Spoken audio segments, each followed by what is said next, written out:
Eli Van Patten. And then rounding out the field in the 178 is Benson Feaster.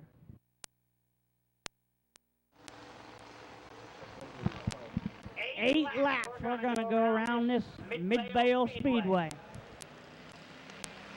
Green is in the air, and how about Eli Van Patten all the way from Warrenton, West Virginia, or Warrenton, Virginia, I should say. He will sweep around. Jeffrey Elkins take the lead, but here comes Benson Feaster, your fastest qualifier on the outside. Ooh, little wiggle in turn 4. Feaster going to lead lap number 1. I'll tell you what, Chris, that 10 car was here last night, and it was fast. I told Benson and the crew down there earlier today, I told them all, with Jeffrey Elkins and Benson Feaster, you boys better have your guns ready, I said, because that number 10 was pretty fast last night. Oh, as he gets loose coming out of 4, able to collect it, keeps on racing. But yeah, that young man, it's awesome to see out-of-towners come here and support Midvale Speedway. Absolutely. Benson Feaster out to a nice lead. Jeffrey Elkins, a good pass last time around for the second spot. Again, these youngsters just trying to get their feet under them and learn how to race. This is the next generation of racing here at Midvale Speedway, as they will run the Bandoleros and hopefully move up and stay here at Midvale Speedway for the next 20 or 30 years. And Benson Feaster comes from a long line of family in the sport, and he's been doing a really nice job here so far in 2024. Halfway home, 4 in, 4 to go. Yeah, I tell you what, they got that car pretty fast. I mean, week in and week out, he's beating the field just like he is right now. And I tell you what, he's getting a lot of track experience and doing a heck of a job.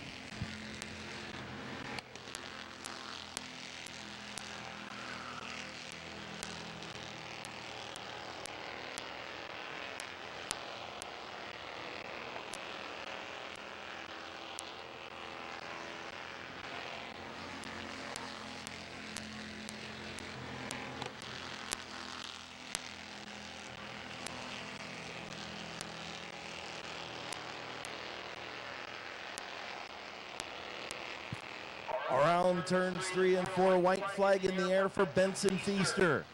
Jeffrey Elkins hanging on to that second spot. Eli Van Patten in the 3rd position.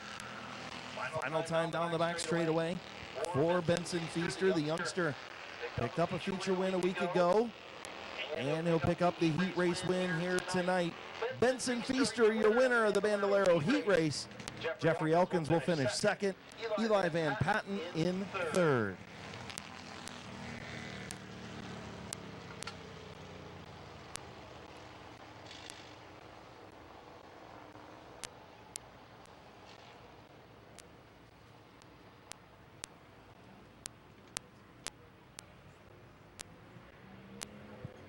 Pulling into H&M Collision Victory Lane. Put your hands together for Barnhill, Ohio driver Benson Feaster.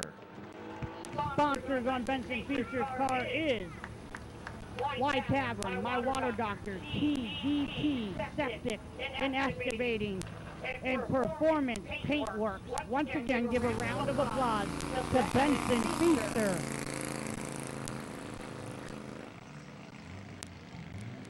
All right, folks, next on the grid is going to be the compact division. In the 13 car, going to be Alan Boyd.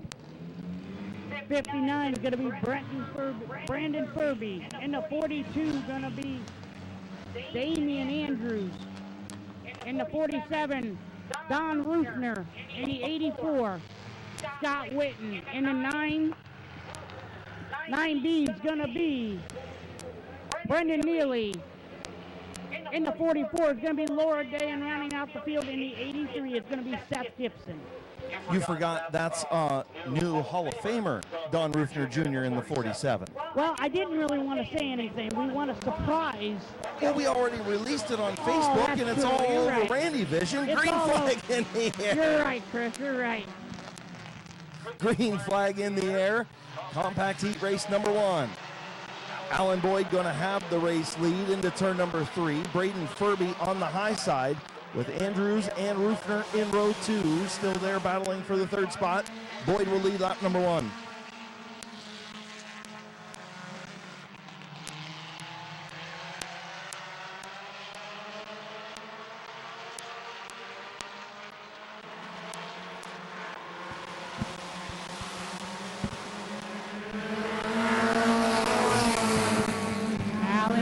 leads lap number 2 as Braden Furby looks underneath to Allen. Braden Furby going to take the top spot. Here comes Damian Andrews and Rufner. 5-car battle up front in the first compact heat race. My Water Doctor Compacts, Braden Furby, your race leader. Andrews in second. Here comes Scott Witten. Witten on the bottom up to third. Now trying to pass Andrews for the second spot. Going to bring Don Rufner Jr. with him. Halfway home, 4 in, 4 to go for Braden Furby.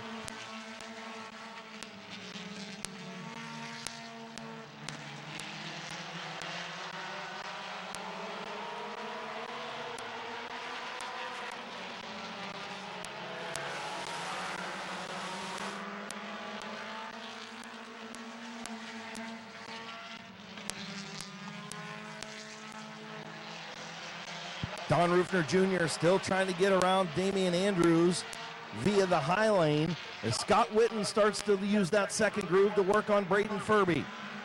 2 to go. I tell you what, Chris, it's nice to see Hall of Fame Don Rufner come back and race with us. This is his first time here tonight. You know, it's going to be awesome to see what he can do in the future.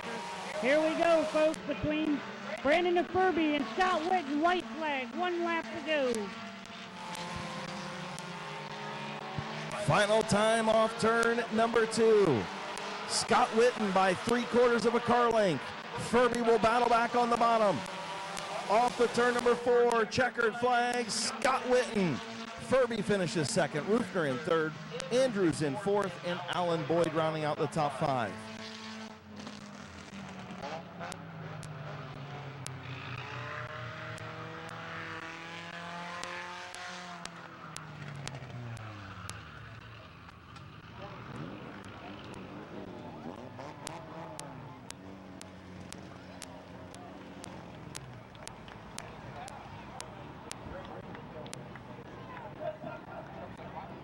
Give a round of applause for the number 84 car, Scott Witten. Carrollton, Ohio driver. The Tusky VFW Crazy Waynes and Nicole's Creation, sponsored number 84, Scott Witten. Your first My Water Doctor Compact Heat Race winner. Race number 2 pulling onto the speedway.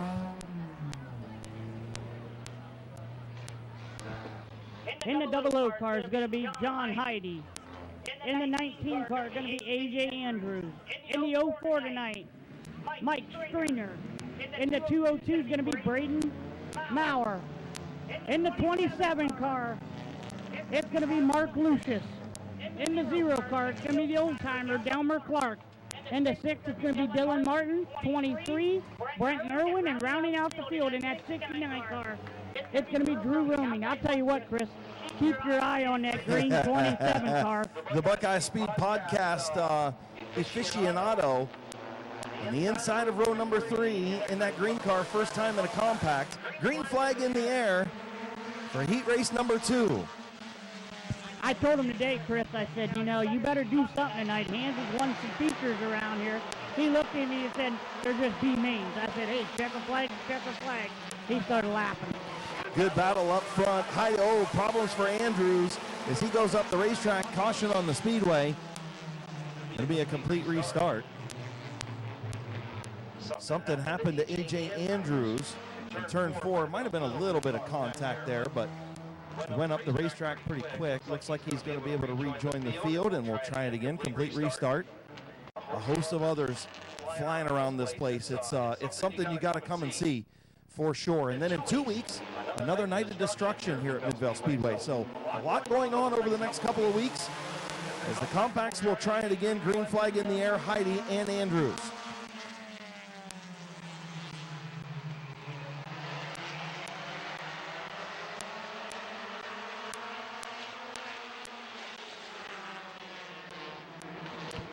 Good battle coming out of 4. Looks like John Heidi's going to lead lap number 1. AJ Andrews and Mike Stringer get down in the 1 and 2 and make contact. Stringer gives them the chrome horn. AJ Andrews pulls off the racetrack. We're still going to go green flag. Heidi going to lead lap number 2. Problems for Alan Clark. He has some problems in the back of the field. Caution comes out. And you know why that thing between Andrews and Mike Stringer happened, right? AJ Andrews was trying to fill a hole that really wasn't there. He worked his way in, closed the door on Mike Stringer, and off of turn 2, Mike Stringer said, well, you moved me over to get the spot. I'm going to move you over to take it back. Yeah, it didn't make Mike Stringer very happy when that move was done, but hey, it's a racing incident. He gave the famous old chrome horn that Little Hands would have done back in the day, but all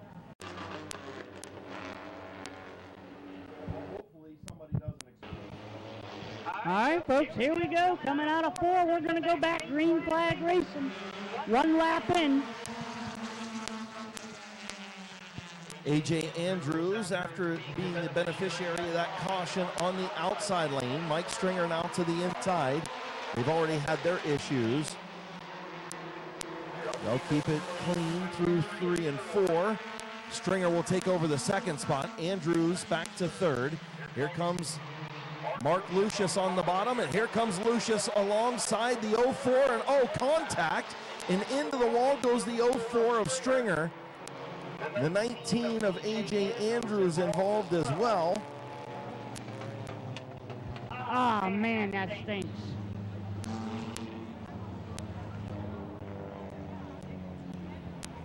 Tough deal as Lucius got to the inside. He was all the way alongside of him, and I don't think Stringer really knew he was there. Tried to come down and close the door, but they were side by side, a little bit of door-to-door contact between the two machines. And unfortunately, they couldn't wrestle it away from each other and keep going. And the 04 ends up in the fence, and the 19 of AJ Andrews involved. Not his doing either. Yeah, you're absolutely really just a racing deal. It literally was. It was a racing deal, you know. Like you said, Chris, right there, he's at the door, and it just, there was nowhere for Stringer to go, and there was nowhere for Mark Lucius to go. Yeah, looking at it on Randy Vision in turn number 2, you can see it. They literally make door-to-door contact. The left front wheel pointed towards the infield from the 04. They make contact wheel to wheel, kind of jerks both the steering wheels to the right. Lucius was able to correct it, and Stringer just ran out of room and got into the outside retaining wall. And AJ Andrews looks like he escaped any major damage as he was able to pull away from the scene. Just a racing incident, but really nobody's fault there. I'll tell you what, Stringer got loose coming off of 2, and that's the reason why Mark Lucius caught him. If you watch this, Chris, watch that 04 car.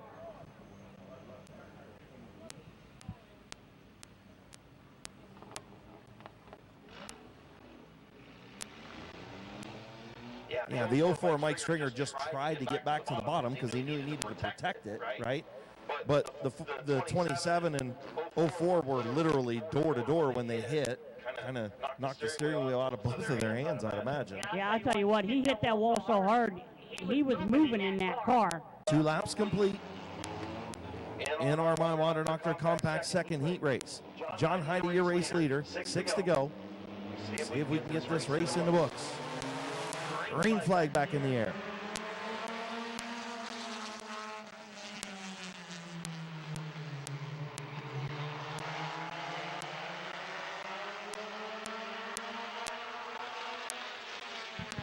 AJ Andrews dropping in that outside lane. Lucius going to move up to the second spot. Heide, your race leader, moving up to the third spot. I'll tell you what, Chris, Lucius got enough time to catch him. He's running that late model line, it looks like. Arcing her down into the corners. He's gaining on him, though. Yeah, it's definitely not a compact line. Halfway home, 4 in, 4 to go.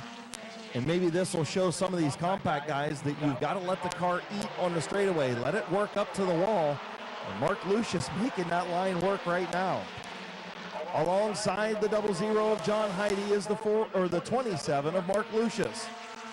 I'll tell you what, Chris, that's a new car owner, by the way. I don't know if you know that. Keith Thomas won that car last night on a raffle, and they went and picked it up, and he decided to put Mark Lucius in the car to see what the car is actually like. I'll tell you what, Lucius is running a heck of a race. Almost led that lap at the line. With 2 to go, Heide moving him up the racetrack. Mark Lucius up the racetrack. Coming to the white flag. John Heide, Mark Lucius off of turn number 4. White flag in the air. Heidi at the line. Mark's going to have to tighten it up a little bit coming off the corner. I think he's going too wide, Chris, and I think that's killing the speed and killing the car. We're going to see as they come down into 3, come down to 4. Mark's got it a little bit. We're going to see. Here they come, folks. Going to be Jonathan Heidi. Mark Lucius going to be second. Drew Roaming third. AJ Andrews fourth. Dylan Martin fifth. Good racing, Chris. Good racing. That was a real good race up front.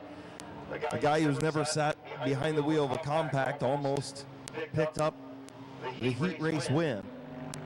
I'll tell you what, folks, give a round of applause for that 27 car. First time in a compact. Old Mark Lucas did a heck of a job.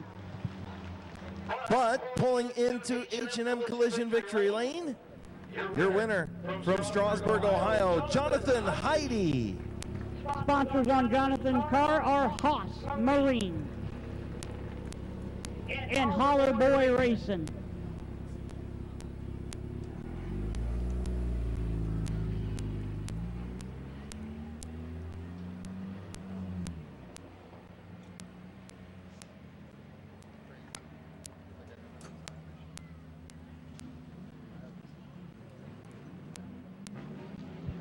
All right, next compact race going to be the 36 of Rich Dunlap.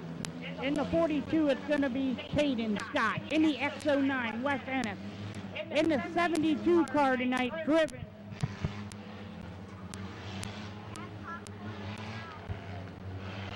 '72 car going to be driven by Braden Swaney.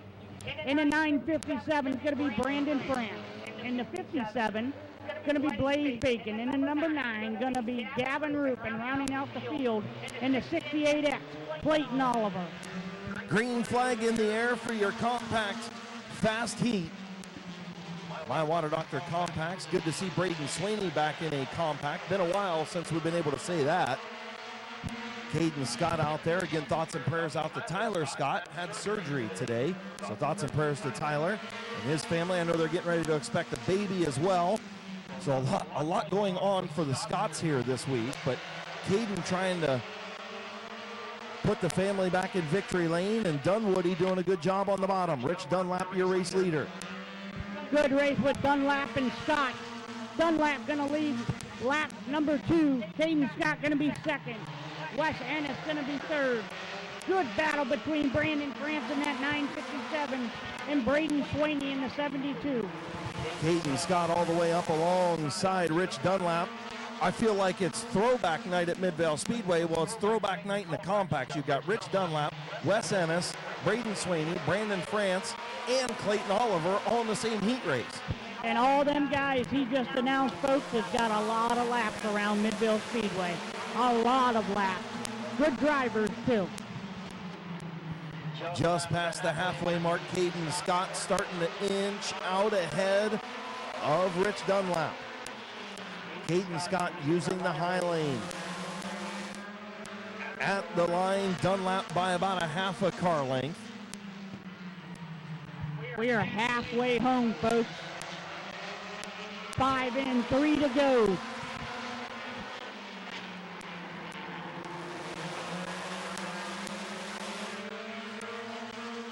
Good battle up front between Dunlap and Caden Scott, battling nose to nose.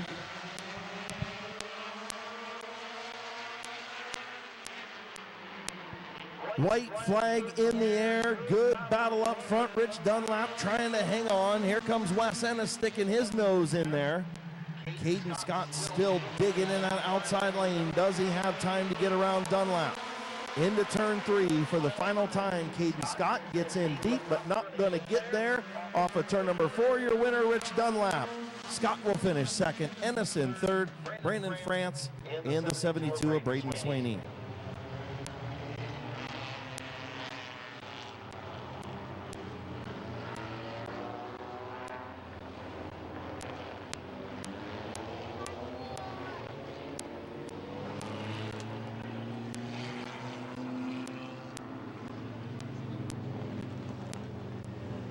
As he comes out of 4, folks, give a round of applause to Rich Dunlap. Wainwright, Ohio driver in the Longhorn Carpentry and Construction Brotherhood HVAC. Matco Tools by Mike Raybong, Mike Sweeney Speed Shop, Tilton's Custom Meats, sponsored number 36, Dunwoody.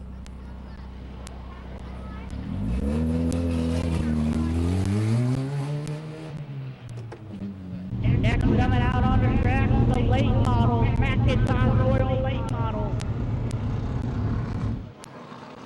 Currently, right now, in the number 17 car, it is 100.6 degrees in Bob Schneider's car, which will come out in the next heat race. Yeah, he's sitting over there pit side. Mid-Vid Racing Videos has a temperature gauge inside there, a little thermometer, and it's 100.6 degrees as Bob Snyder Jr. awaits for his heat race over pit side. A little warm inside the number 17 right now. You can check out that in-car camera and all the views Mid-Vid Racing Videos has to offer. Stop up and see Hall of Famer Craig Mishler.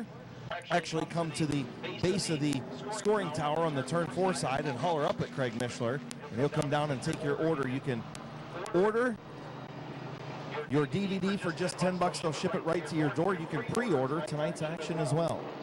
All right, in the 62 car, he took a couple weeks off, had an accident here a couple weeks ago, got the nose fixed on it. It's going to be the number 62 car of Caleb Swanson. Outside of him in the 69 is going to be Lee McCrary. In the 169 is going to be Denny Benjamin. In the 4E tonight, driven by Vanessa Wiley. And rounding out the field in that 88 car, Michael Stone. Green flag racing out of 4. Here we go, folks. Lee McCreary, no stranger to getting a good start here at Midvale Speedway, and he does in the 69 machine. And here comes teammate Denny Benjamin to the outside of Caleb Swanson.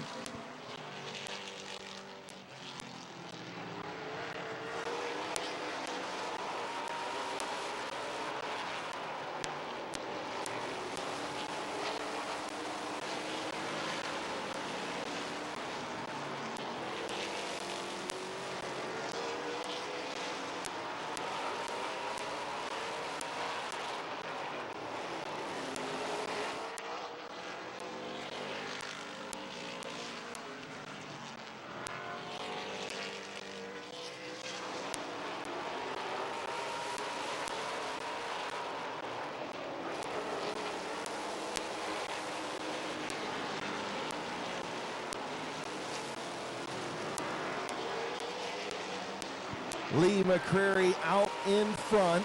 Denny Benjamin unable to get around Caleb Swanson as of now. Just past the halfway mark, 3 to go for Lee McCreary. I tell you what, Chris, Lee McCreary there on the front stretch gets a little loose. Hopefully he can keep her together. Here comes Denny Benjamin all over the back bumper of the 62 car of Caleb Swanson.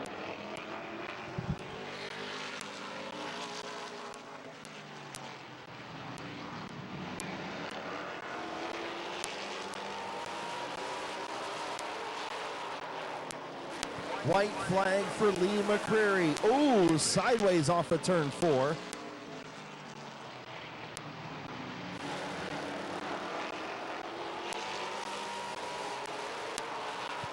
Off of turn number 4, heat race number 1 of the McIntosh Oil Company. Late models goes to Lee McCreary. Caleb Swanson second, Denny Benjamin third. Vanessa Wiley will come around and pick up the 4th spot.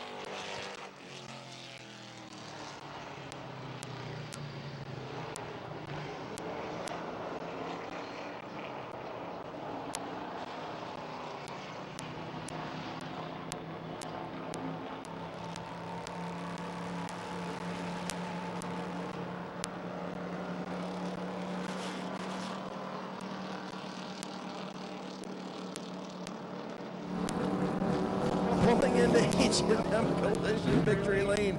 Put your hands together for Lee McCreary. Lee sponsors on the car is Animal Racing.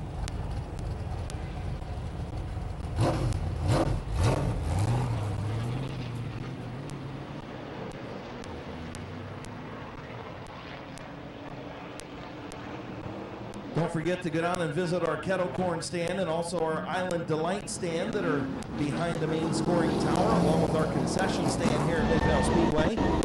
Got some great variety of stuff you can eat and snack on. Oh yeah, that popcorn stand's pretty good there, Chris. Don't forget, when you're going down to the beverage barn, make sure you get in on that Queen of Hearts drawing. $1,460 starting tonight. And also minding Midvale's history doing the 50-50 tonight. So make sure you get the 50-50 tickets. Make sure you buy up those Queen of Hearts tickets. We will draw our next Queen of Hearts after the Hall of Fame ceremony down at the start-finish line. So make sure you stay ready for that as we get ready to go. One to go here for our late model heat race. In the 0 car is going to be George Riddle. Outside of him in the 17 is going to be Bob Schneider. That's the car right now, 101.1 degrees inside that car. The 67 is going to be Bob Page. In the 21 is going to be Cody Jayberg. And rounding out the field, last week's feature winner, the 65 car, Jimmy Carter. Jonathan Ritter electing not to run the fastest qualifier. As we get ready to go green, Chief Starter Jonathan Smith, green flag in the air.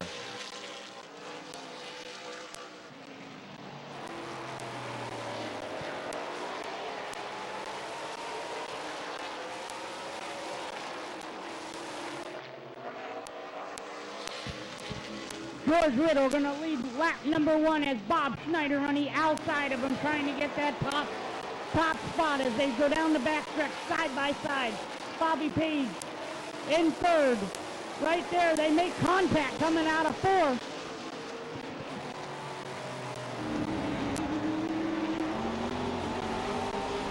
Bob Snyder Jr. takes the race lead. He'll drop down in front of George Riddle.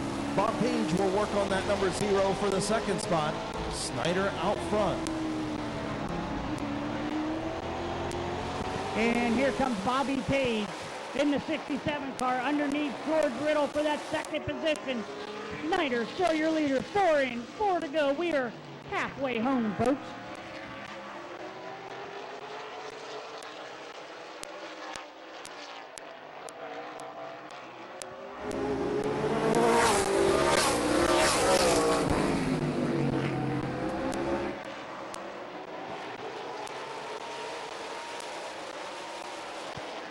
Laps to go for Bob Snyder Jr. Bob Page trying to run him down. Cody Jayberg trying to work on the 0 of Riddle. He will get around. Looks like Riddle going to pull pit side.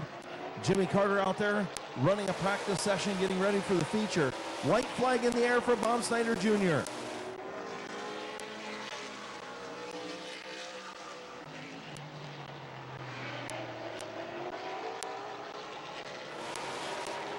Final time into turn number 3. And off of 4, your winner, Bob Snyder Jr.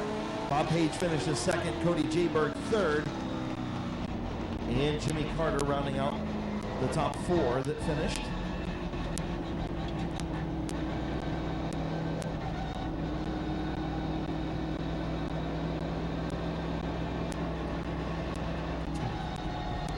Give a round of applause for the number 17 car, Bob Schneider. Denison, Ohio, driver and the Landstar recruiting agent, Factory Street Pub and Grill, Jeff Wallach LLC, Impact Collision, Guest Motors, Buick, Ford, and GMC, Van Meter Auto Repair, C3 Excavating, My Water Doctor, Alexis Builders, Smith's Auto Sales, sponsor number 17, Bob Snyder Jr.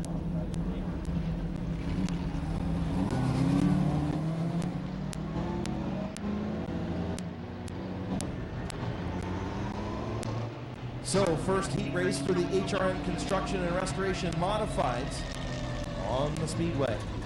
The ground pounding modifieds. Oh, you took it away from me, Chris. The ground pounding modifieds. I love saying that. All right, in the 28 car is going to be Brandon France. On the outside of him, first time here tonight. In a new car, never driven a modified. In the 68, Gary Hoopengarter. In the 75 is going to be Bobby DeVore. In the 33, Bill Shimko. In the 34, Conrad Yoder. In the 68X, Corbin Robinson. In the 15, Kyle Finlayson. And rounding out the field, in the 007, first time here this year, Don Rutner, the third.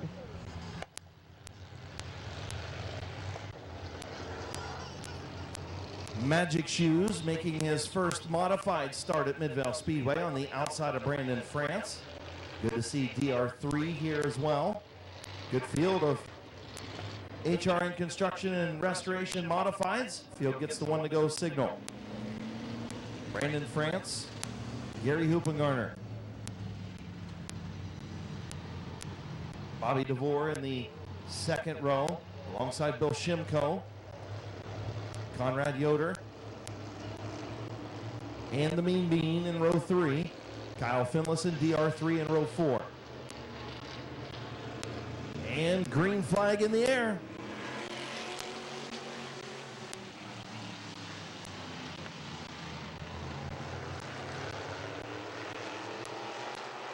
Brandon France out front. Here comes Bobby DeVore to the inside of Hoopengarner for the second spot. DeVore up off the bottom.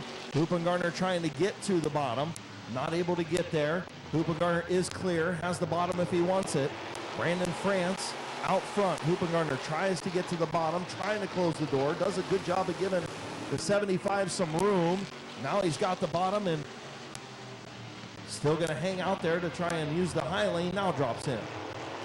Good battle between Conrad Yoder in the 34 and Bill Shimko in the 33 for the 5th position, 4th and 5th position.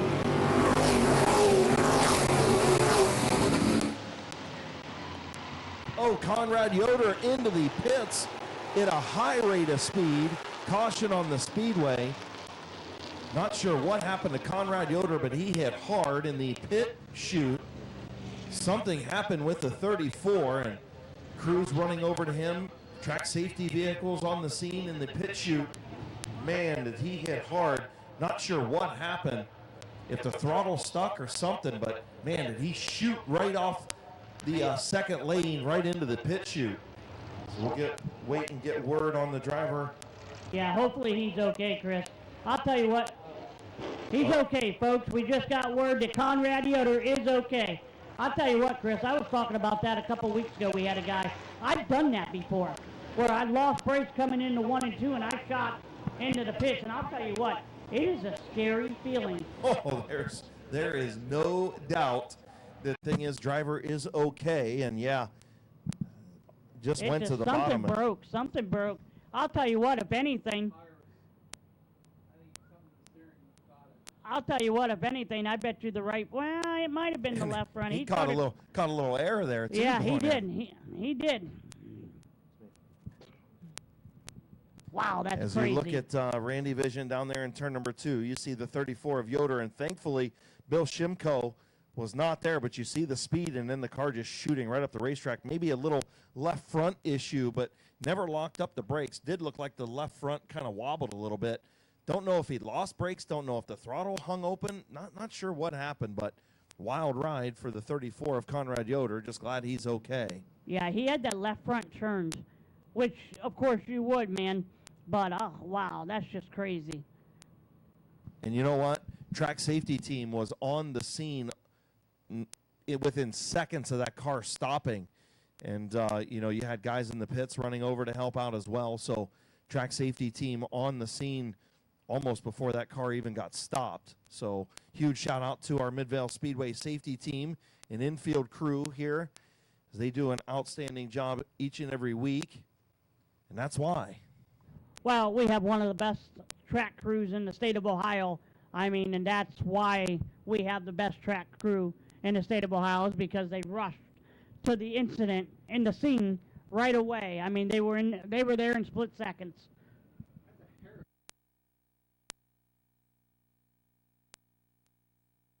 Flag back in the air.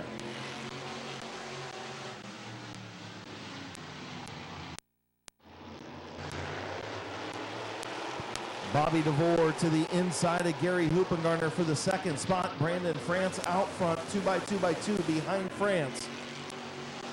They make contact on the front stretch here, the 75 of Bobby DeVore and the 68 of Gary Hoopengarner, as Gary's going to take the second position over. Here comes the 33 of Bill Shimko to the outside of the 75 car, Bobby DeVore. Hoopy looking all over the back bumper of the 28, trying to get around him. Oh, a little loose, and here comes DeVore back to the inside of Hoopengarner. Gary trying to work out the bugs of that new car, doing a nice job right now in that second spot. Probably going to drop back to third. As here comes the Mean Bean, Corbin Robinson going to get to the inside. Shimko stuck behind the 68. White flag going to come out this time. White flag for Brandon France. when Hoopy gets a little crazy down into 1 and 2. The 33, Bill Shinko, looks underneath of him, going to take the spot away as Hoopy's on the outside, falling back to the tail end of the field. Checker flag, Brandon France.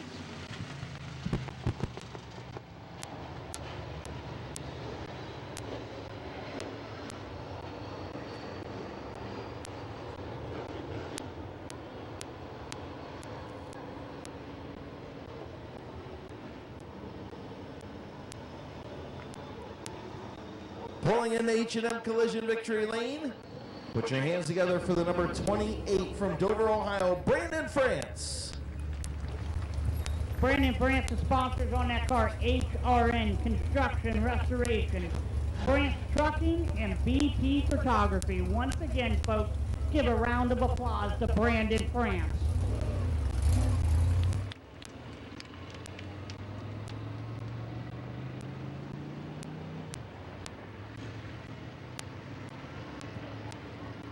Gillen Body Shop.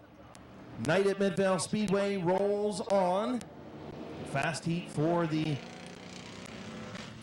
HRN Construction and Restoration Modified. Starting on the pole, the 52 of Chuck Elkins III, alongside in row number 1, the 09 of Phil Cox. Row 2, the 74 of Bob Passwaters Jr., the 54 of Rick Elkins. Number 49 of Bob Page and the 55 of the Rooster Brandon Bailey in row 3. And out back, your fastest qualifier, last week's feature winner, the 38 of Kevin McClintock.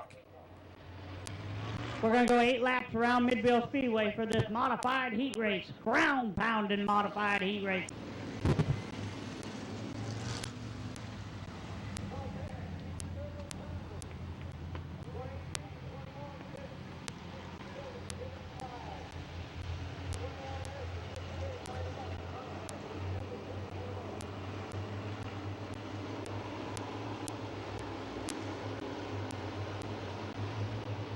Getting ready to go green.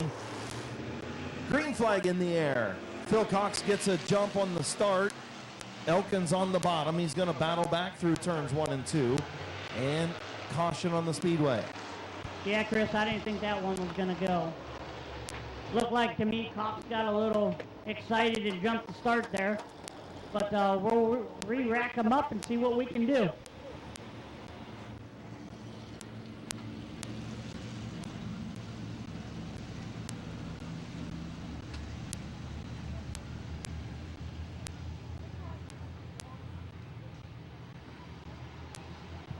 All right. Race director Matthew Helms telling him on the radio, hey, look, guys, come on. Side by side in turn 4 at the stripe, where you need to be. You guys have started and restarted races here enough. So getting ready to go. Green flag in the air. Much better start that time. Phil Cox does get a good start. Elkins going to try and battle back on the bottom. But off at turn number 2, Phil Cox with the race lead, and here comes Rick Elkins Jr. to the outside of his cousin. Chuck going to slide way up the racetrack, and Rick's going to have to drift off of turn 4. I tell you what, Chris, I was talking to Rick Elkins last night, and they threw the garbage tank at him at that car last night. He said he changed everything on it, and he's doing pretty good right now, sitting third.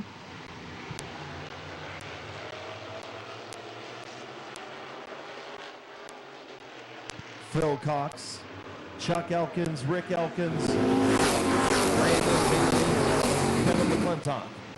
Your top 5. Good to see Hunter Combs here too. He said he's going to be down here a couple times in his street stock getting ready for Labor Day. So expect to see Hunter Combs in the next couple of weeks. Good to see him over pit side earlier today too. Absolutely. I was walking around doing my thing, and I ran into him. I'm like, aren't you a little too far south? I said, but it's always nice to see you down here, buddy. So, yeah, once again, great to see Hunter Combs here. Chuck Elkins trying to hold off Rick Elkins Jr. Not make it, or he is making it work right now, but Rick looking to the inside. Chuck gives him the room. As Phil Cox continues to pull away, he'll see the white flag next time around. The battle is for second. Good battle for that second position as the cousins battle, and here comes Rick Elkins In the 54, gonna get around Chuck Elkins, white flag, 1 lap to go, folks. As Phil Cox has a nice little lead on the second place car of Rick Elkins. Final time through 3 and 4. Your heat race winner, the 09 of Philip Cox. The Elk finishes second. Chuck Elkins finishes third. The Rooster in fourth. McClintock in fifth.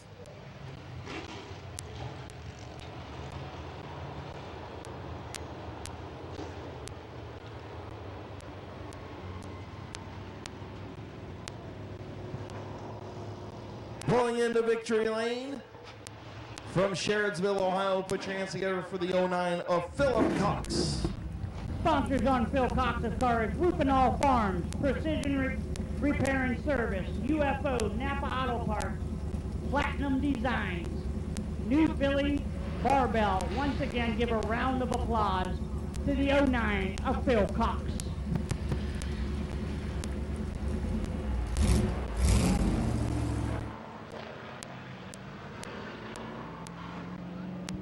All right, folks. In the number 99 on the front row is Jason Gruhl. In the 64, it is Luke Porco. In the 75, second row, Tyler Harmon. In the 09, Cole Eckinger. In the third row, in the 00 car, Vinny Tannerelli. In the number 5 car, Brandon Thomas, a.k.a. Pork Chop. 8 laps around Midvale Speedway. Looks like Chops is going to use this as a test session. They've been having a little bit of issues back there today. In practice, they were struggling with the car, so we're going to see what he can do here in the heat race. Going to get himself ready for the feature. Here we go, folks.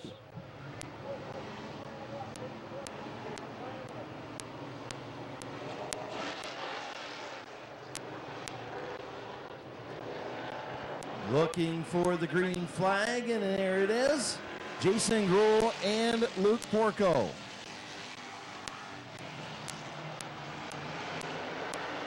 Gruhl will have the race lead into turn number 3. Porco trying to battle back in the high lane. Here comes the 75 of Tyler Harmon. Jason Gruhl leads lap number 1. Good battle between Tyler Harmon and Luke Porco for that second position. Top 5 cars nose to tail, side by side. Here comes Pork Chop gaining on the field.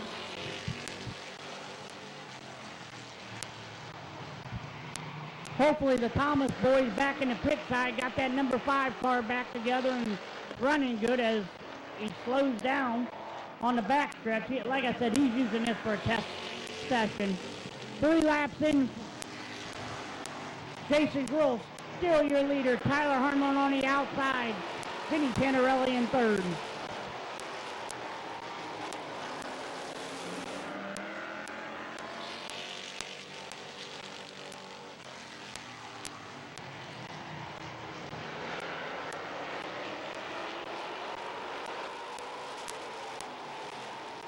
Four in, 4 to go as they come in on lap number 5. Jason Gruhl brings the field in on lap number 5, and here comes Tyler Harmon to the outside of Jason Gruhl for that top spot.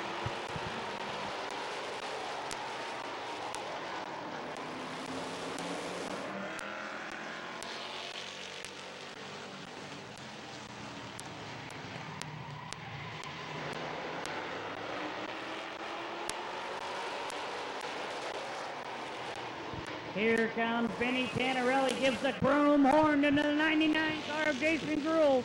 1 lap to go, white flag as they go down into 1 and 2. Harmon, Gruhl battle for that number 1 position.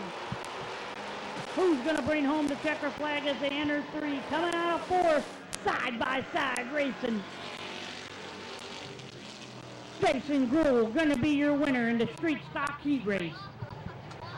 Tyler Harmon second, Vinny Tannerelli third, Cole Eckinger fourth, Luke Porco fifth. And rounding out the field in that hot rod number 5, Brandon Thomas, a.k.a. Pork Chop.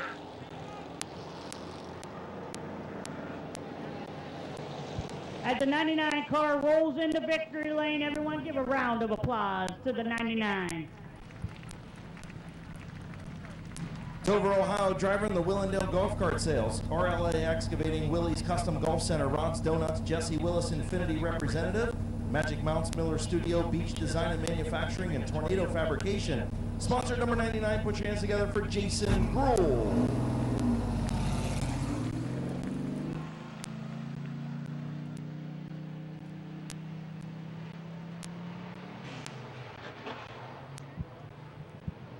Second heat race for the street stocks. Wayne Dalton Sales and Service street stocks. The 118 is going to be Colt Locker. 21 car, Brady Cart. Second row in the 17, Nathan Smart. Outside of him in the 67, going to be Bob Page. Third row in the 75, it is Bob Passwater. In the 58, it's going to be Zach Kogar. And rounding out the field in that beautiful 21 car, owned by Dave Saluka, driver tonight, Jonathan Ritter.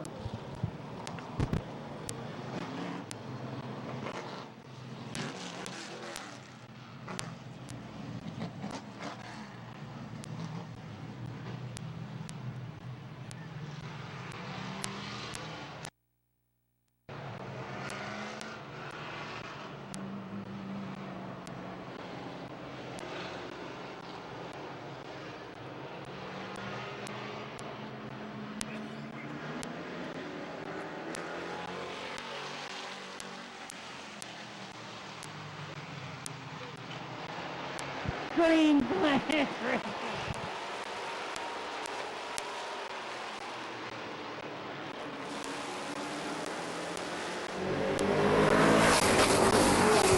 Brady Cart leads lap number 1 in that 21 car as Colt Locker in the 118.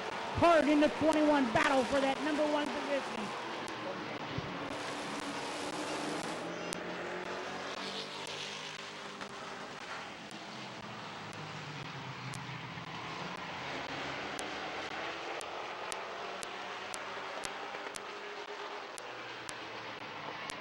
Nate Smart trying to move up around Brady Cart for that second spot. Colt Locker, Camaro hair out front in the 118. Haven't been able to say Camaro hair in a while. I know, it's been a while. I think he was here once this year. I think it was for that open show we had a couple weeks ago, but it's nice to see him out front leading and here. Bob Passwater's senior and the 67 of Bob Page battle for the 4th spot. The 58, your fastest qualifier, Zach Koger, pulls pit side.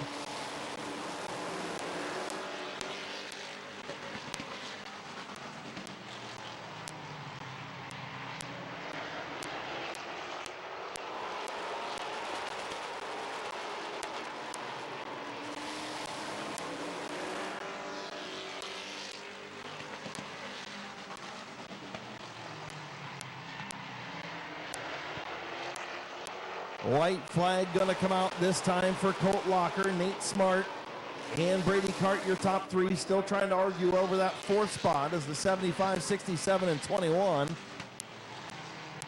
Final time down the back straightaway, Colt Locker, your race leader.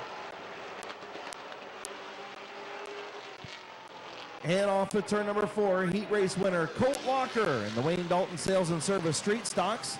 Finishing second, Nate Smart. Third, Brady Cart. Fourth, Bob Passwater Sr.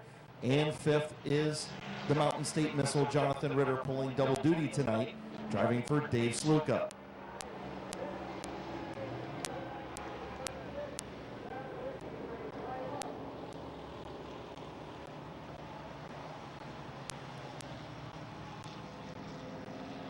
Everyone give a round of applause to the 118 of Colt Locker. Somerdale, Ohio, driver in the Black Diamond Earthworks, Pinwall Cycle Parts, Pied Piper, and Locker Farm, sponsored number 118. Does anybody want to be my co-announcer tonight? It is a bad night for me. Oh, goodness gracious. I don't know about you sometimes, dude. Sometimes I don't know about myself. I'm losing it up here. I think you are. I'm going to be sitting in that grandstand eating hot dogs with you fans here, too. I'm going to send you up to Massillon State Asylum up there. Jeez, I'll beat. They wouldn't be able to handle me, Chris. No, they wouldn't. They wouldn't. You'd be in a padded room for sure. All right, folks, next on the track, the 42 truck of Brady McLean.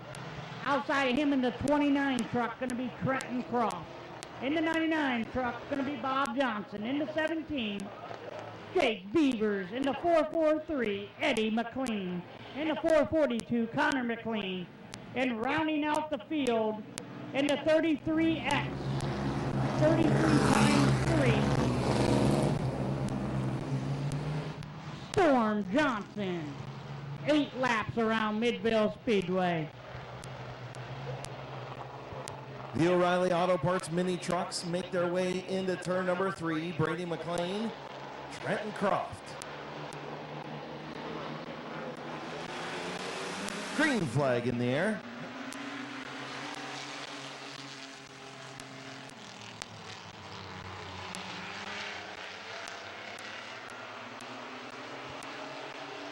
Trenton Croft trying to squeak out to the race lead. Brady McLean battling back on the bottom. Almost a dead heat at the line. McLean by a few inches. He's going to squirt out to the race lead. Here comes Bob Johnson in that 99 truck and Eddie McLean in the 443 truck. As we're Jake Beavers on the outside dropping back. Yeah, the 99 of Bob Johnson hasn't had the season that I'm sure he would like. Champion here at Midvale Speedway in the mini truck division. Had a lot of mechanical issues. Seems like he's got those sorted out. Good run so far tonight with 3 laps complete.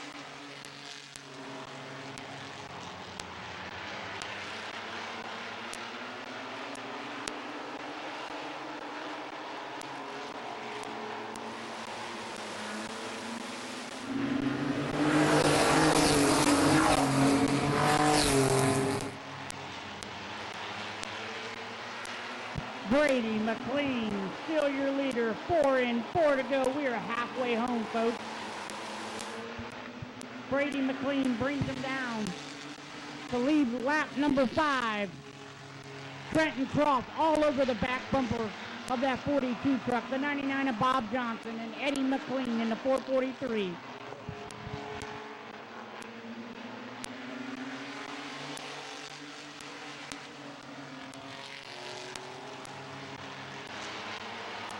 Good battle for, oh, here comes Trenton Croft. I was going to say a good battle for the 3rd spot, but Croft tried to get to the inside of McLean. Didn't make it work. Stacks up the field. White flag in the air. Eddie McLean trying to get around Bob Johnson for the 3rd spot. Fastest qualifier, Connor McLean right there. Good battle in our O'Reilly Auto Parts mini trucks. Final time through 3 and 4. Little bump to the tailgate. Checkered flag for Brady McLean. Trenton Croft 2nd, Eddie McLean 3rd, Bob Johnson 4th, Connor McLean rounding out the top 5.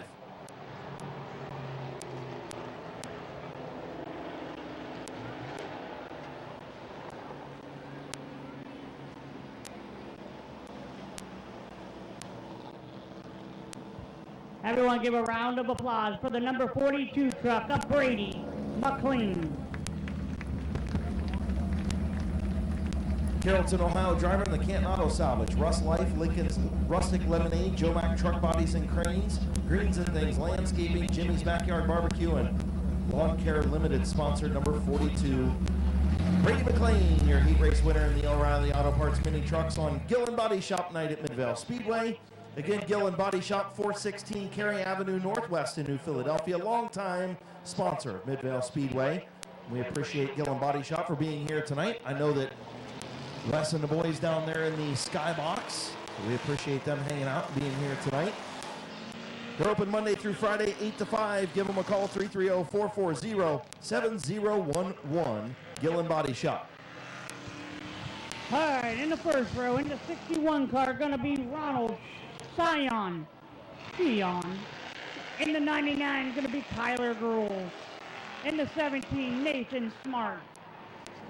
In the 68P, it's going to be Gavin Root. And then in the 199, going to be Kyle Gruhl. And rounding out the field, fastest qualifier, new track record in that 36 PLM performance, Mario Diano. So the Ross Mountain Barbecue and Catering Crown Vics in turn number 3. Chief starter Jonathan Smith. Green flag in hand, and we're underway.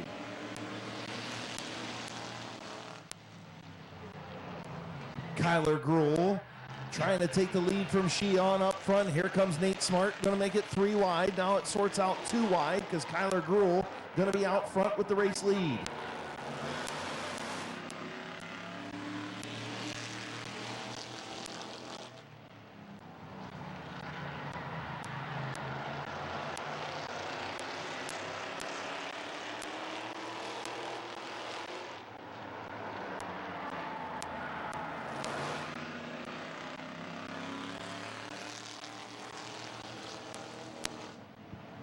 Mario Diano trying to work his way through the field, and here comes Nate Smart to the inside of Kyler Gruhl for the race lead.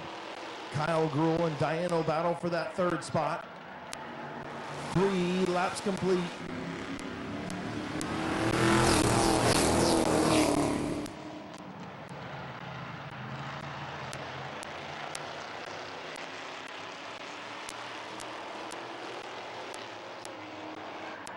Halfway home, 4 in, 4 to go for Nate Smart, Kyler Gruhl, Mario Diano, Kyle Gruhl, your top 4. Diano trying to get around Kyler Gruhl and Kyle Gruhl, the father-son duo. He's going to split the middle. 3 wide, little contact. Kyle Gruhl trying to chew up that 36 as he tried to get around his son, and does. Now he's going to set his sights on Nate Smart. I'll tell you what, Chris, that car is on a rail. It's moving up through the field really, really good. That he got time with 5 laps in. That he got time to hunt down the 17 and Nathan Smart.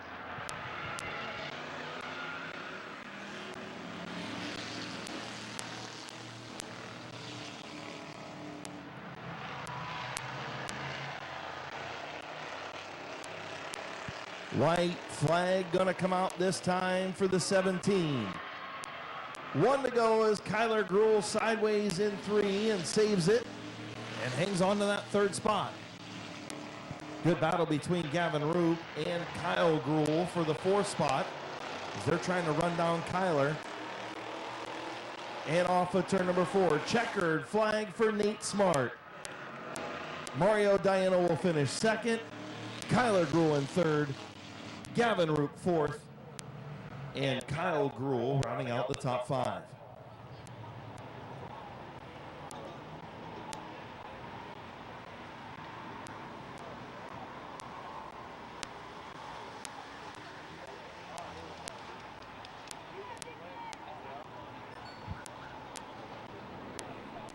Everyone give a round of applause for the number 17 car, Nathan Smart. Dover, Ohio driver in the Fig Newtons sponsored number 17.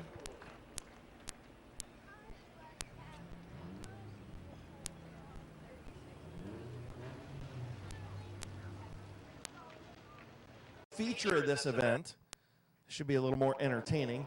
Definitely be more entertaining in a couple of weeks when you got about 10 of these guys doing this. Is Josh Robinson going to take the green? Blake Miley on the bottom. And Gavin Roop in the 957. A little bit of contact there as everybody gets through the first flagpole. Again, you can see this twice coming up on August 10th, the flagpole race. About 10 or 12 of these things doing this, and it's really entertaining. Probably one of the best races of the night. Josh Robinson going to fire it in, pull the e-brake into the infield. And Gavin Roop going to take the lead as Robinson can't get it refired. Blake Miley in the 2nd spot. And now Robinson gets it going.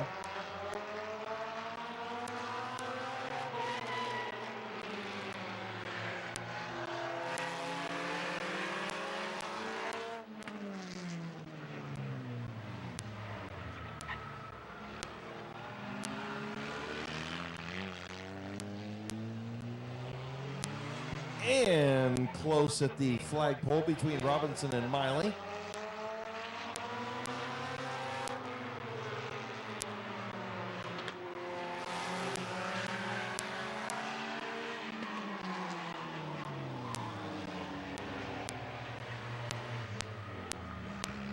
And Miley gets in. We'll see if Robinson going to give Miley a hard time here coming through the flagpole. Not a whole lot. Robinson slides through with the E-brake. Gavin Roop, your race leader, halfway home, 4 in, 4 to go.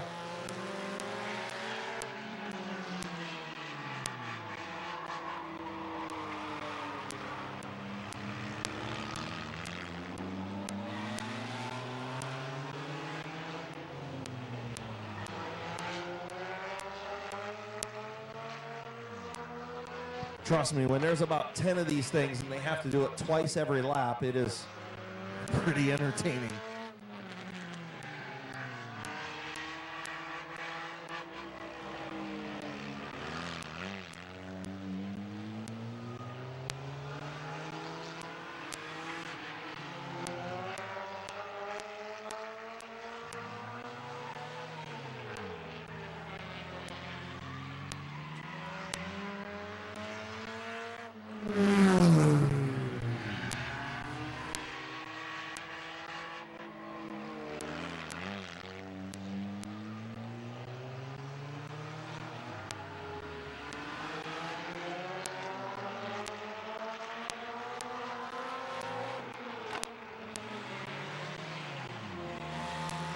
White flag in the air for Gavin Roop. Final lap around the flagpole. Again, this flagpole race with about 10 or 12 cars coming up on August 10th as a part of our Night of Destruction here at Midvale Speedway, brought to you by Lutz Drive-Thru, and it is going to be a blast, literally. Got all kinds of demolition derbies, a kids power wheel demolition derby, trailer race, skid plate race, all kinds of stuff going on. Checkered flag for Gavin Roop. As the final time for Blake Miley and the 68 of Josh Robinson. We'll also have coming up on that Night of Destruction, we'll have a 100-lap enduro to kick things off. We've got all kinds of stuff going on, a rollover contest, a long jump contest. There's all kinds of destruction. That's why we call it the Night of Destruction. And pulling into victory lane for your figure eights, put your hands together for the number 957 of Gavin Roop. Yeah, that's going to be a great night, Chris, the Night of Destruction. A lot of cars are going to get smashed up, a lot of carnage, and I hope to see you families out here and everyone come out and support Midvale Speedway. Yeah, definitely next week with the sprint cars and the week after. Then more information coming up on Labor Day soon. Labor Day Sunday, the Ohio Invitational. We'll have some information coming up on that, so make sure you stay tuned to Midvale Speedway's Facebook page at midvalespeedway.com for the last 5 or 6 weeks of the season. I can't believe we're saying that already, but football season is here starting next week, and man, it's crazy. Yeah, it's going to be pretty cool. I'm going to go watch my cousin do a lot. He's a quarterback for Perry this year. I'm going to go down and watch him a lot this year. I'm going to go with Keith and watch him do some sideline stuff for Sandy Valley. I love football season. That's always a good season. I love football season too. I just don't like what comes after it. Oh, you and me both. I can't stand that, yeah. That white stuff. I won't even say anything. Yeah, I'm not saying it either.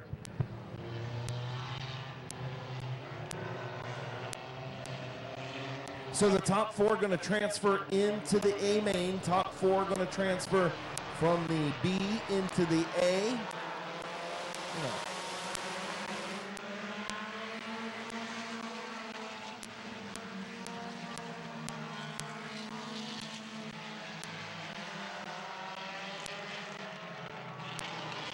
So caution on the speedway. Not everybody lined up, so just want to make sure that they come through and didn't have a big bunch up as they were coming to green. So we'll get them all lined up. Outfield. Lower day.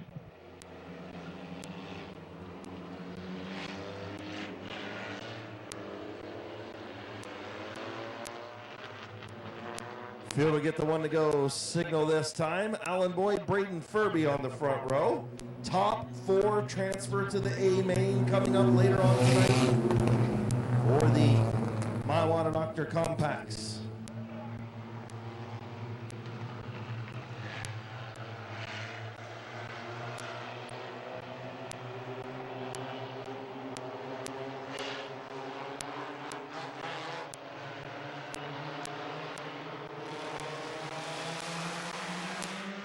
flag in the air.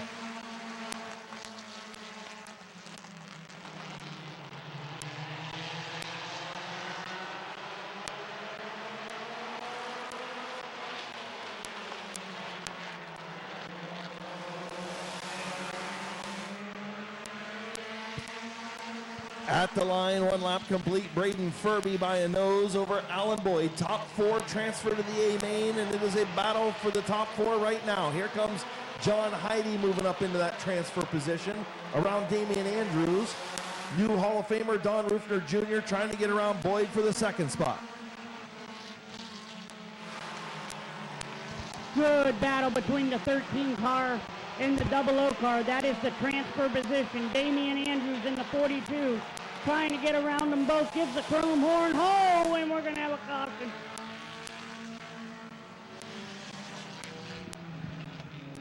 As Jonathan Heidi gets sideways coming out of 4. Makes contact with some cars, and you know, this race always is interesting when you tell people that you're going to take the top 4, because it ends up being a pretty heated battle for that top 4. yeah, it's almost like a demolition derby. Everybody just trying to get to the 4th position or win the race. They're coming to the 4th spot, whether there's a car there or not.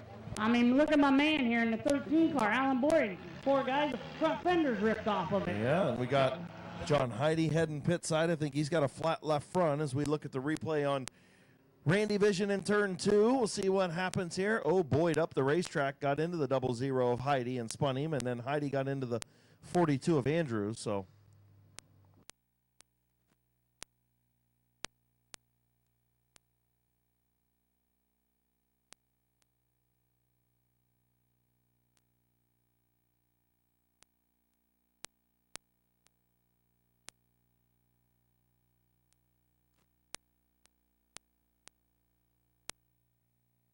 So the 13 of Alan Boyd being charged with a caution for, he got into turn 3 a little hot, started to get a little loose, tried to correct it, went up and got into the 00 of John Heidi. But Heidi over pit side right now. Tough break for him. Still looking for our top 4 as we'll choose in turn 4. Again, if you're new to Midvale Speedway, we've got the diamond in turn number 4.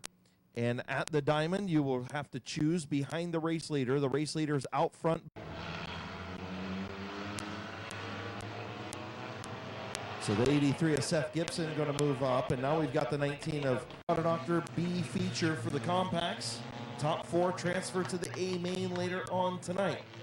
It's going to be interesting to see who these top 4 cars are, because the Andrew boys are fast, Scott Witten's fast, Rufner's fast. As they come into 3, they're rolling into 4. We're going green flag racing. Here we go, folks. Back racing.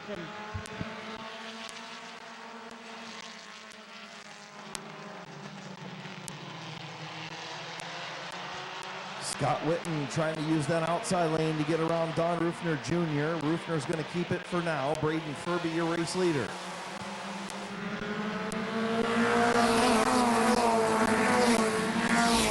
The brothers Andrews will battle for the 4th spot and the transfer spot. It's going to be a good battle between that 19 car of A.J. Andrews and the 42 of Damian Andrews. Like Chris said, brothers battling for the transfer position to get into the A main as Rufner goes sideways going into 1 and 2. Able to collect it going back down the back stretch. They're going to keep on racing. Scott Witten right there and the Andrew brothers right behind him, battling for that transfer position. Don Rufner Jr. packed that grocery grabber into turn number 1 and couldn't make it stick. Now here comes Scott Witten on the bottom.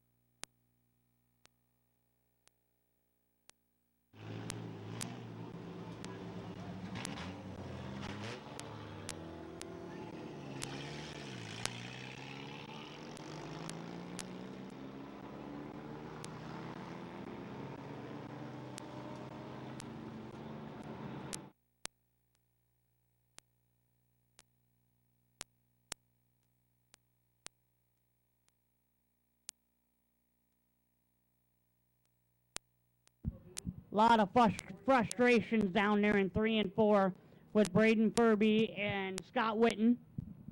Yeah, I mean, you see on Randy Vision right there, Witten was going to miss the 59. He got on the binders and was going to miss him, and A.J. Andrews got into the back of the 84 and kind of shoved him into the 59. That's the reason for the caution. So right here, as you can see it down in turn number 2, Witten gets on the brakes and kind of misses the 59, and then the 19 punted him right into him.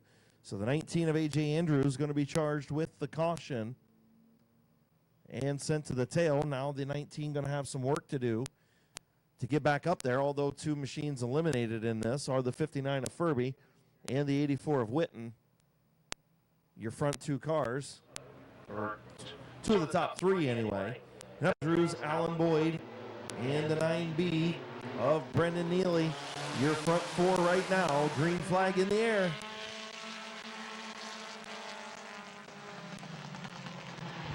Rufner getting sideways coming out of 2. Able to collect it and keep on going. Here comes A.J. Andrews. Up to the number 3 position. Goes around the 9B. Up to the 4th position, excuse me.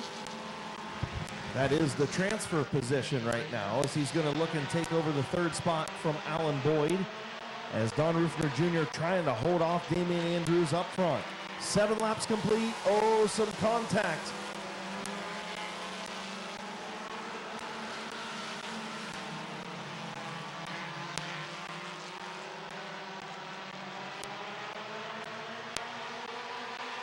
A.J. Andrews up to the 3rd position. He's on the move as Don Rufner leads lap number 8. Damian Andrews 2nd, A.J. Andrews 3rd, Alan Boyd in the 4th position. That is going to be your 4th transfer spot as long as Alan Boyd stays there. Don Rufner Jr. having a hard time getting that thing to turn at the apex of the corner, and when he turns back down, Damian Andrews is all over it, and here comes A.J. on the outside. A.J. Andrews from the back of the pack, not once but twice, looking for the race lead.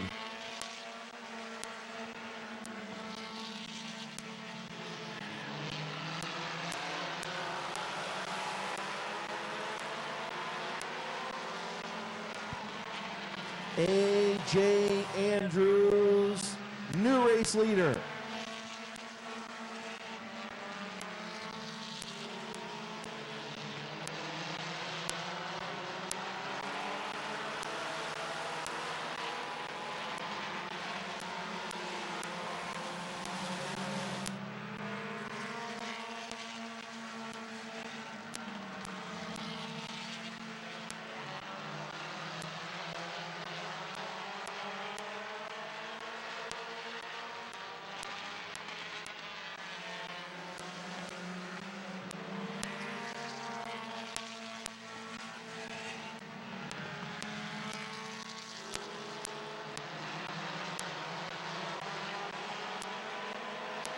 White flag for A.J. Andrews, Don Rufner Jr., Damian Andrews, and Alan Boyd. Those 4 going to transfer right now. If they stay the same, you've still got the 9B of Brendan Neely out there trying to hope that somebody has an issue and he can move up, as Boyd trying to take over the 3rd spot from Damian Andrews. Twin checkers for A.J. as he wins. Don Rufner Jr., Alan Boyd, and Damian Andrews, your 4 that transfer.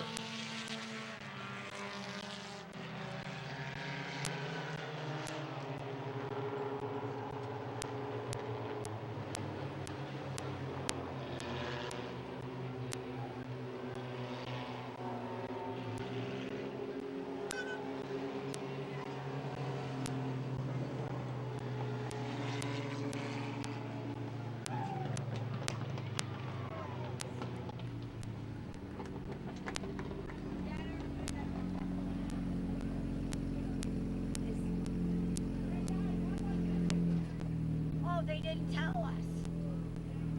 Oh, you're right. Let me go over to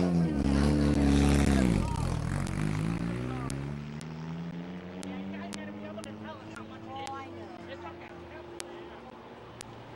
How about about that race right there, folks. A.J. Andrews coming from the back of the field to win the B main to transfer into the A. 2 weeks in a row for this young man.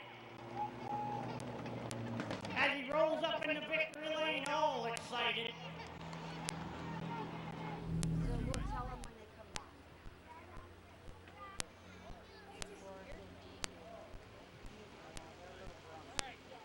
G&H Construction, Zavarelli's Pizza, Lee's famous recipe.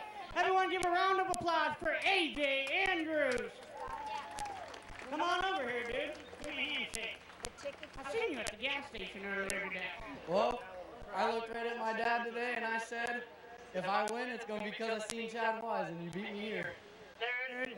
That's exactly what I told my dad. Well, there it is, buddy. I'll tell you what, you got sent to the back. You had to start from the back. You worked your way up. Tell me about it. How did you get it done? Well, car felt good with the incident in the heat race. Didn't feel good after that. Thought I broke something. Took it up on top of the hill. Realized it was just tow. Did some tow. Changed the air pressures. And I got on underneath my brother in front of him. Went to go in the corner a little hard, and stepdad and them, it was right there. So that didn't work out. Got sent to tail and just worked it on the outside where it does best. Yeah, that was a train reaction there, and I know you didn't mean to do it, but it's a racing incident. Things happen. It sucks for your stepdad that he had to pull off and Braden, but hopefully they can get those cars fixed and be back out here for the feature. Who would you like to thank on this car? Got to start off with my dad. He does a lot to make sure I do a lot to this car to make sure it's fast, and if anything's wrong, I get yelled at, of course. And I'd like to thank my brother. If he ain't there, then it ain't even fun to race with him or I don't even know. Got to thank Chris Grubbs, Andrea, my dad, mom, stepdad, Lee's Chicken, Zavarelli's Pizza, and Nicole's Creations. One thing I got to tell you, when we're down here, it ain't Chad Wise, it's Little Hands. Everyone give a round of applause for A.J. Andrews.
What I mean is I don't have a paper to write it down for 452. It's coming right to me because I got the one. Oh, okay, honey. I hope it is. All right, so getting our Hall of Famers and old timers down here, getting them all lined up in our class, situated in their chairs here on the front straightaway. Are we good to go then? Huh? Yeah, let's just do that.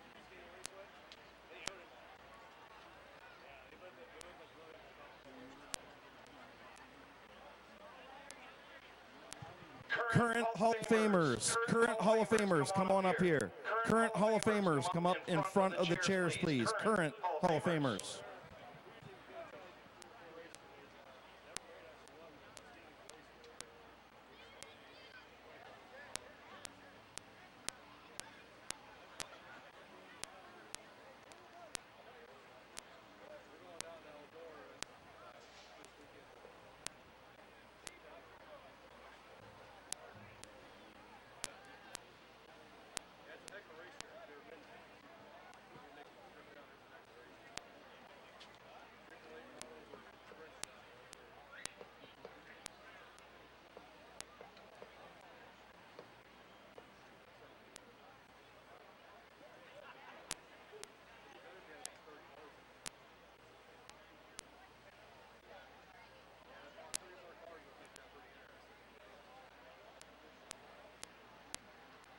All right, current Hall of Famers, please come up here in front of the chairs, in front of the new class. Want to make sure we introduce everybody here real quick. Current Hall of Famers, come up here. Make sure the Hall of Famers in the 9th class, the new class, make sure that you are getting behind your chairs. Old timers out here as well, so good to see everybody.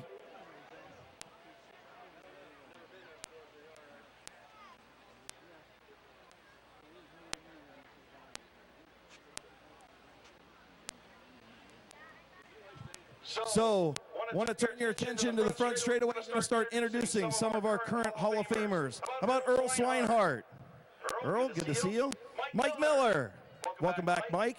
Smokin' Joe Leinard. Bear Swartz. Craig Mishler. Paul Haver. Roger Leinard.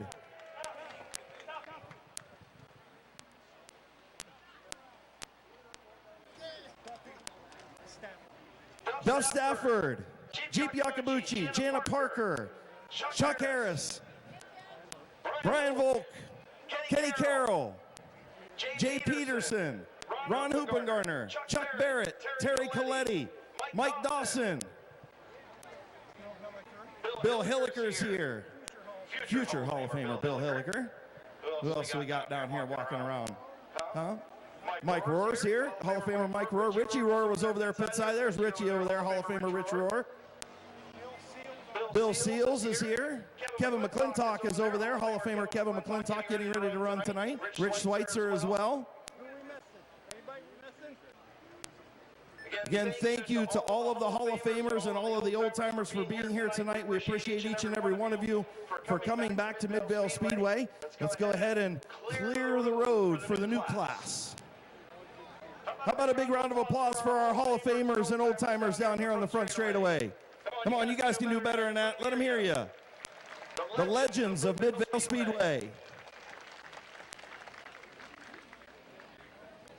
Once again, how about a big round of applause for track owners and promoters, Kim and Randy Smart, for continuing to allow the Midvale Speedway Hall of Fame to thrive.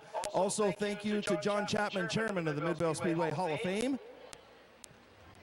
Once again, ladies and gentlemen, welcome to the induction of the 9th class of the Midvale Speedway Hall of Fame.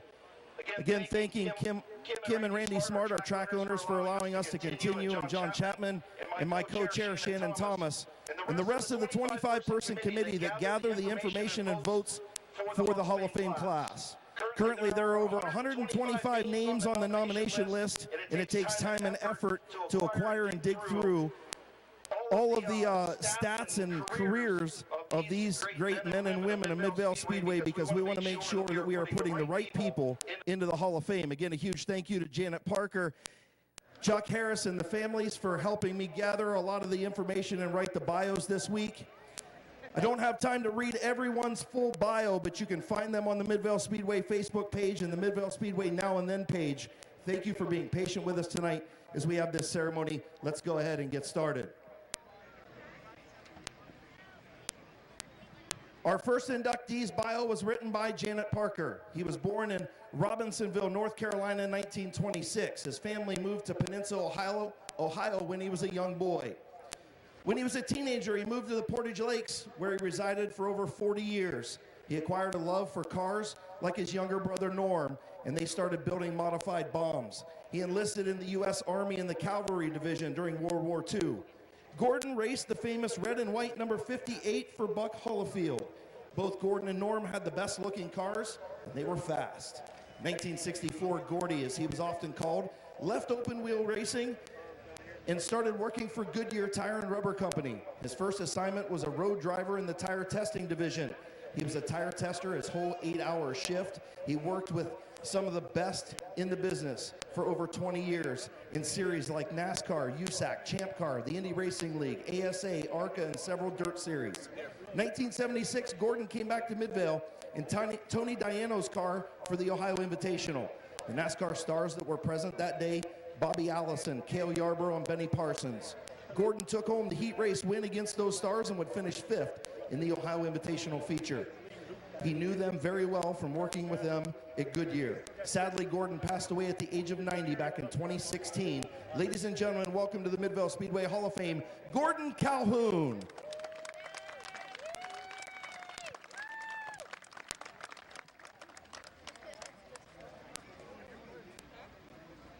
Our next inductee's bio was also written by Janet Parker, and he also was born in Robinsonville, North Carolina in 1928. After he served our country in the Marines, he started racing modified bombs that he built at the quarter-mile Sportsman dirt track that was built by Al Capone as a dog track. The last race there was run in 1955. The land now is home to the MGM Northfield Park Racino. Barberton Speedway was open, and so was Midvale, so Norm started racing there. Norm always said, if your car looked good, you'll do good. Barberton only ran the bombs for a full season, so Canton opened up in 1952, Midvale in 53. Norm always preferred the clay and oil mixture at Midvale, saying the car handled really well on this surface, and he didn't think there was another track like it in the entire country. His racing flourished, and he became a Stormin' Norman. He was racing for Dick Starkey in the yellow number 30 Starkey Special with Russ Poole as the mechanic.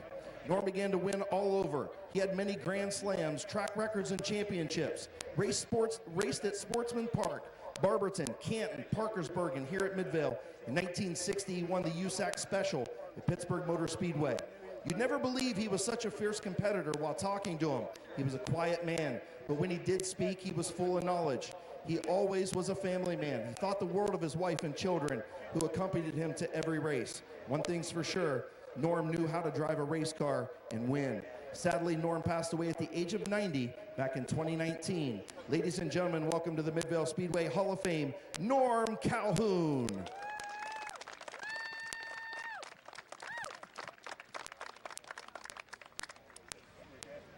Our next inductee's bio was written by his son, Shannon. In one capacity or another, he spent over 40 years at Midvale Speedway. Started going to the races as a fan in the early 70s. By the time the end of the decade rolled around, he was going to the pit area to help local racers in any way he could. Around 1990, he met local and future Hall of Famer Ron Degg. He would help Ron with his car in 1991. They would pick up wins at Midvale and Canton Motor Speedway. When 92 rolled around, Thomas and Degg would form their partnership that would consist of Kels building a new street stock chassis and Ron supplying the motor. During the 92 campaign, the duo would win races at Midvale on Sunday nights and bring home 3 feature wins and a runner-up in the points. At the end of the 97 season, Kels would purchase a Detroit Iron, tabbing his son Keith as the driver. He instantly knew that the driver was ready to go racing full-time, and he was ready to go back with his son to do it. During the off-season leading up to 98, Kels purchased a different car for Keith to drive. Their hard work paid off as the rookie driver won 2 features in multiple preliminary events. But after a couple weeks competing in the Detroit Iron division, they decided to move up to the sports stocks with a different car. In the cavalcade, they broke that car back out, the old Detroit Iron, and they won. 2001, Kels would shift his career in a different direction, becoming a tech official at Midvale Speedway. He had a lot of fun over the next 9 years working as a track official, but still couldn't kick the habit of wanting to be a crew chief. He always offered advice to the new drivers, helping out a team that just needed pointed in the right direction. Kels made a lot of memories over the years at Midvale, racing with his longtime friends Ron Swigert, Randy Gray, Gary Hoopengartner, Dave Hoopengartner, John Tannerelli, Bear Swartz, and Tim Cohen. He enjoyed the years of racing with Ron and Ralph Degg. The friendships he gained working with Larry Clay as a tech inspector and drivers Bill Abbio and Todd Miller were ones he cherished forever here at his career at Midvale. Sadly, in 2020, Kels passed away after a courageous battle with colon cancer. He is no longer with us, but his racing spirit lives on through his boys. Ladies and gentlemen, welcome to the Midvale Speedway Hall of Fame, Kels Thomas.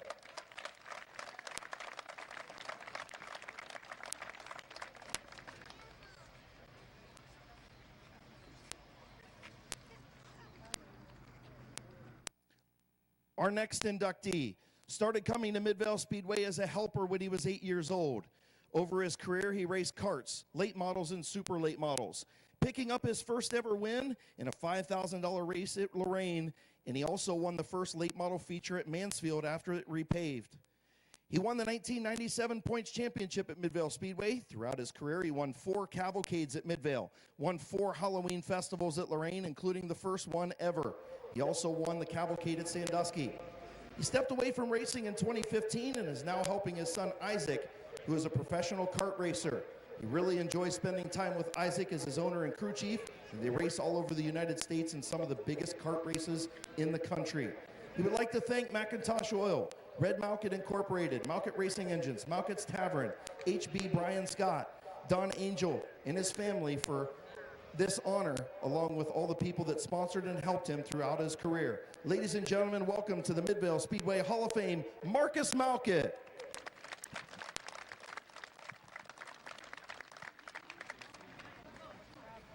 Our next inductee started out as a driver in 1971, driving a 1963 Fairlane. After a brief stint behind the wheel, he realized that maybe that just wasn't for him. So he called Jumpin' Jack Miller to drive his car, a 73 Ford. The following year, Hall of Famer Chuck Harris drove for him. Herb Fannin drove for him a few nights on dirt.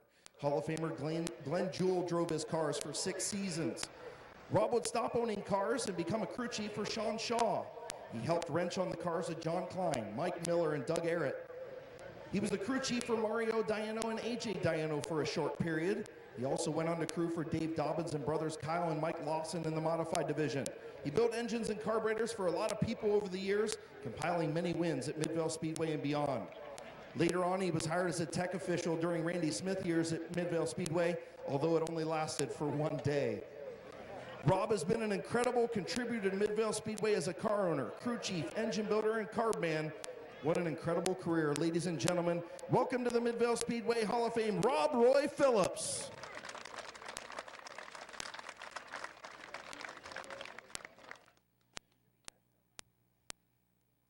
Our next inductee started his career in 1970. Some of the names that he has wrenched for and built engines for is the who's who of racing at Midvale Speedway. Hall of Famers Gary Madej, Bob Sibla and family, Brian Volk, Tony Diano, along with Rich, Mike, and Niles Rohr. He also worked with Mario Diano, Rob Swindell, Preston and Joe Walker, Mike Green, Ernie Weiner, and his son, Doug Meyer. Terry is a 7-time Clevite Engine Builder of the Year. He was the 2001 True Value NASCAR Mechanic of the Year. His cars won 52 features in 1 season. He is the authentic author of Smokey Yunick's book. He was also known as a 50-time BSer of the Year in over 60 years in the sport. Ladies and gentlemen, welcome to the Midvale Speedway Hall of Fame, Terry Meyer.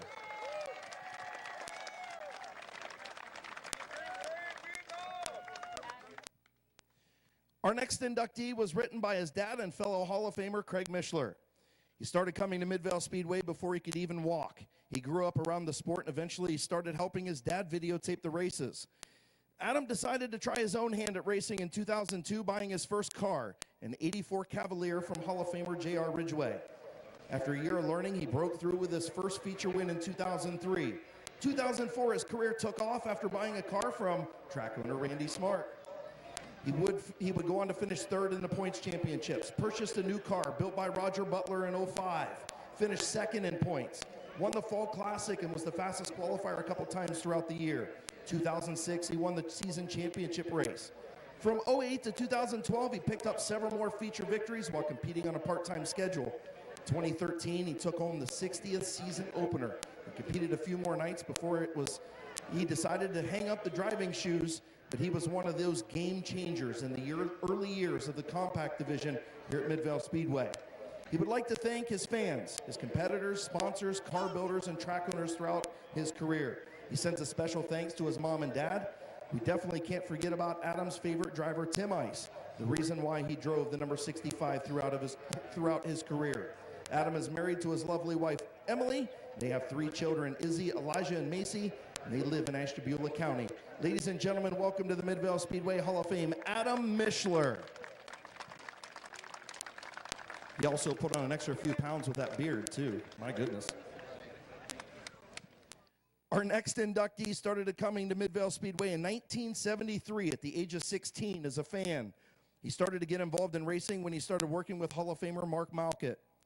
He worked with Mark and his team for several years. He was with Mark and Mike Eddy on the ASA circuit. He also worked on Larry Moore's dirt cars. He started his own fabricating business, Swan Fabrications, in 1989. He primarily worked on asphalt cars at Midvale Speedway. Some of the drivers he fabricated for, Mark and Brad and Marcus Malkett. The Jack Vogt-owned cars of John Klein, Dino Long, and Rich Rohr. Roger Black, Scott Baker, Robbie Dean, Brian Volk, Tom the Farmer Smith, Bear Swartz, Dwayne Dunn, Doug McMillan, Don Harvey, Doug Arrett, all of the Randy Smith-owned cars of Randy, Bubba, and Bryant. And the last late model he did was for Matt Mills. He did approximately 230 bodies over the years. He stopped hanging bodies when the pandemic hit. And he said working for Mark Malkett and receiving his Hall of Fame honor were the highlights of his career in the sport he spent over 40 years in. Ladies and gentlemen, welcome to the Midvale Speedway Hall of Fame, Steve Swan.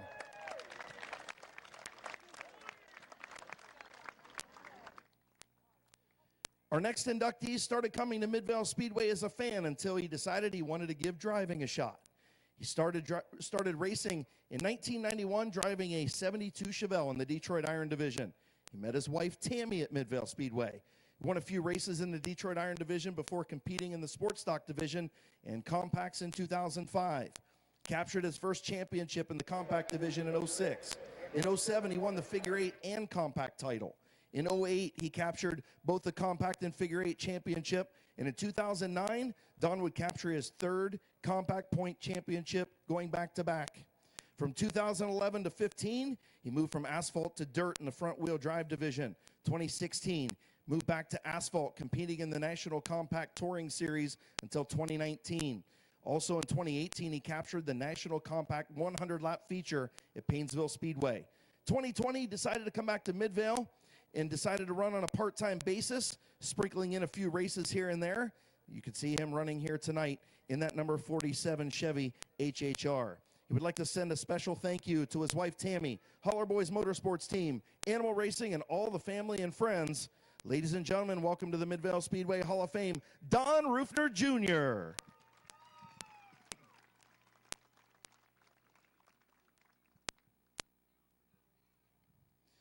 Our next inductee started going to Midvale Speedway as a young boy in the late 70s with his parents. His dad, Kels Thomas, began racing in 1980, and he can remember hanging out in the garage with his dad, learning different things about cars. 1992, he started going to the pit area with his dad and Hall of Famer Ron Degg. That's the year he would become interested on how chassis and suspensions worked, and over the next couple of years, he continued to learn from his dad. In 1995, Ford Meade had an old street stock chassis laying around and told the guys they could drag it out and put it together. They completely rebuilt the car, hung the body in 9 days. They finished it up in time to take it to the racetrack, bringing home a second-place finish in the feature. 1999, car owner Dan Selway, when asked Ron to come drive for him, and the first call Ron made was to Shannon to tell him about the opportunity and wanted him to go with him. The season was one to remember. They captured 13 feature wins and a points championship at Midvale Speedway. They would also move up to the late model division in 2000, picking up 2 more feature wins. The duo captured 22 feature wins and a championship together. In 2001, Shannon's brother Keith asked him to go racing. Keith had previously raced with their dad, but it was time for the brothers to see what they could do. They started the season in the late models with car owner Dan Selway. The team had multiple top 5 runs before mechanical issues would end their season. For 2002 and 3, they would continue to run in the Detroit Iron and Pro Stock divisions, picking up 5 feature wins and a runner-up spot in the championship in 2003. 2004, they wanted to try the open motor modified division, so they went there. They would also help Kurt Waller finish 3rd after he was injured and captured a feature win that year in 2004 as well. 2005, Keith and Shannon completely rebuilt an older chassis with a new suspension mounting points and tried some new setups Shannon put together. Their hard work paid off again as they would take home 8 feature wins, including 7 in a row to take home the Sports Stock Championship.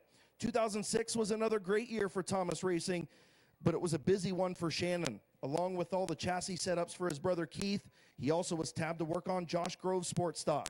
Keith won 6 features, taking home another championship. Josh won 4 features, finishing 4th in the championship. And if working on 2 cars wasn't enough, he got a call from Roger Grubbs to help him with Nick's car, and Nick would end up winning his first feature win. This gave Shannon 11 feature wins in 2006 as a crew chief. After the 06 season, Keith and Shannon decided to step away from racing and concentrate on their young families. Shannon always told everyone that he was retired from racing, but somehow always found himself at the racetrack on Friday nights. In over 30 years of racing at Midvale Speedway, Shannon has amassed 55 feature wins and 3 track championships, helping 7 different drivers pick up wins at Midvale Speedway. He would like to thank his brother Keith for trusting him and allowing to do the setups on his cars. He would like to thank Ron Degg for all the years of friendship and being a mentor in the early part of his racing career as a crew member. The things Ron taught him and the stuff they learned together still stick with him today. Thank you to the Hall of Fame committee for this honor and recognizing crew members along with drivers as someone who impacted Midvale Speedway. The most important relationship he gained through racing was with his wife, Kelly. Although they didn't meet at a racetrack, he met her because of the long hours and many nights he spent in his brother's garage. He would like to thank Kelly and their 3 daughters, Ashton, Sydney, and Nora, for their support over the years. Ladies and gentlemen, welcome to the Midvale Speedway Hall of Fame, Shannon Thomas.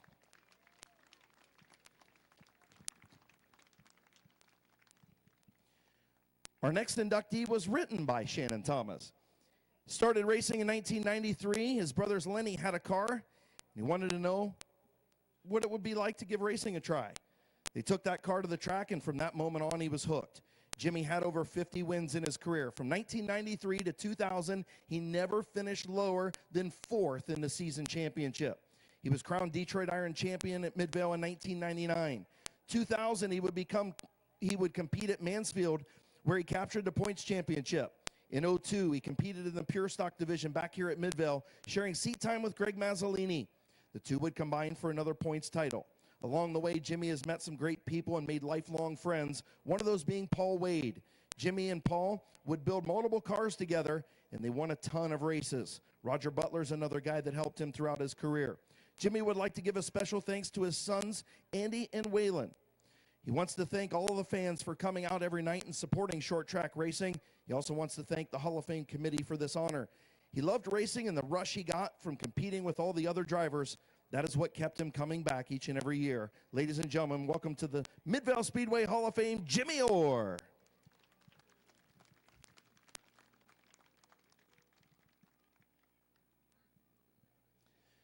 Our next inductee started coming to Midvale Speedway to watch his dad race in the early to mid-70s.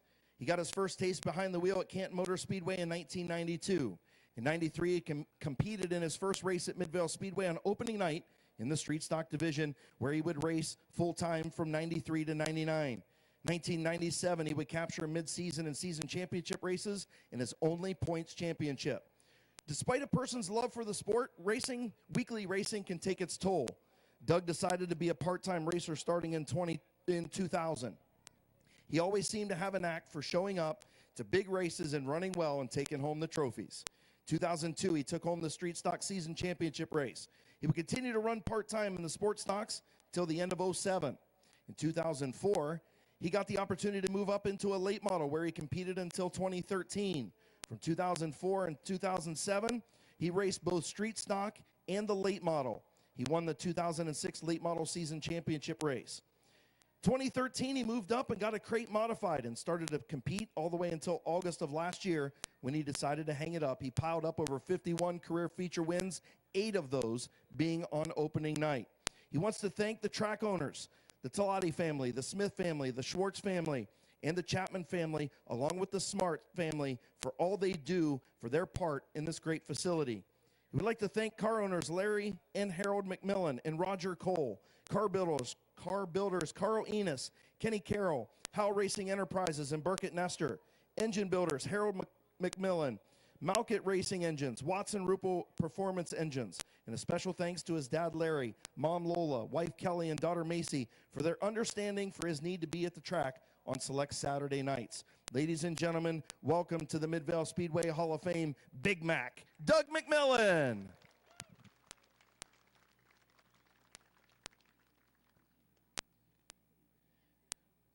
And our final inductee of the 9th class.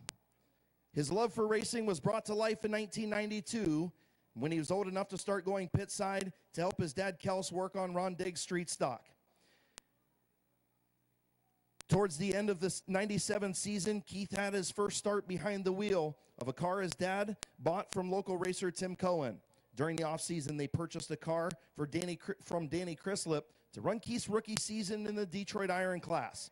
The 1998 season on week number 7, he won the fast heat and feature. He finished his rookie campaign with 5 total wins. 1999, Keith would start out in the Detroit Iron division, winning 2 features in the first 5 nights. For the cavalcade that year, they would dust off the old Detroit Iron and bring it to the track for the 2-day event. Keith set quick time on Saturday. He would start 14th in the 20-car field on Sunday. He was able to dice up through the field, taking the lead on lap 10 of the 40-lap race, and would cross the finish line having lapped all but the second-place car. After taking some time off, he decided to move up into the late model for Dan Selway, and he also filled in for some guys in the Detroit Iron division. 2003, while driving his own car in the Pro Stock division, he was given the opportunity to drive part-time for Hall of Famer Tom the Farmer Smith in his number 7 Budweiser late model. The mentoring from Farmer completely changed Keith's driving style. Also in 2003, he was introduced to Gary and Kay Renner and Georgia Warner, who own Renner and Daughter Concrete Construction, who became Keith's longtime proud sponsors. In 2005, he and his brother Shannon, they claimed 8 feature wins, including 7 in a row to end the season. Keith and Shannon returned strong in 06 and won 6 straight features, an accomplishment that still is a sense of pride for Keith and his crew. When his family life called at the end of 06, he took a 13-year break from racing while watching his sons Connor and Colton were in school and competing in sports. Eventually, the sport called him back for a few races, in 2019. He got a call from Doug Poole to run a few races in 2002, and they claimed the crate modified portion of the Firecracker 150. The last few years, Keith has been racing part-time with Doug and turning wrenches on his brother Brandon Porkchop Thomas's street stock. Over his racing career, he was able to enjoy over 80 wins in 2 championships, driving in the Detroit Iron, Sport Stocks, Late Models, Open Modifieds, and Crate Modifieds, along the way winning mid-season championships, season championships, cavalcade races, in the July 4th Firecracker race in 3 straight years. Keith dedicates his success, all of his years of racing, to members of his crew, especially his brother Shannon, who was the biggest influence on his racing career. He would like to thank his wife Summer, his sons Connor and Colton, and their family, his brother Brandon, Randy Gray, Josh Shaw, Kurt Waller, Todd Fawcett, Mark Bassett, Randy Watson, his first sponsor, Bill Brem, Rob Hooper, Marianne Hooper, Bill Hilliker, Ron and Lisa Dagg, Gary Hoopengarner, Dan Selway, Steve Swan, Don Mon, Tom the Farmer Smith, Carl Enos, John Hevelin, Doug and Chris Poole, and everyone else that contributed to his Hall of Fame-worthy career. Ladies and gentlemen, our final inductee into the 9th class of the Midvale Speedway Hall of Fame, welcome, Keith Thomas.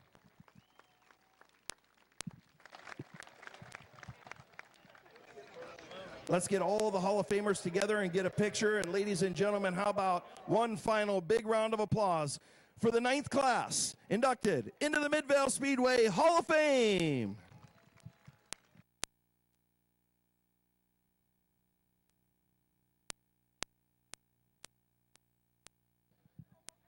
So while they're getting gathered up for their picture, pull out your blue ticket. I've got 50/50 ticket number ready to go. So 50/50 ticket number, blue ticket. Your payout is $452. Ticket number 5568394. 5568394. Please come see Ernie and get your prize. We will also do our Queen of Hearts here in just 1 second. Again, thank you to everybody for coming over and coming out here tonight to Midvale Speedway to celebrate our Hall of Fame class. All of our old timers and Hall of Famers, we appreciate you guys, each and every one of you.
All right, we're going to go ahead and clear the racetrack so that we can get our feature programs underway. Once again, thank you to everybody for coming out to the Midvale Speedway Hall of Fame induction ceremony. Features coming up next in our Queen of Hearts drawing.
And Midvale Speedway comes to light. Brought to you by Mr. Trailer Sales and Boulevard Lanes here on Hall of Fame night at Midvale Speedway. Brought to you by Gillen Body Shop.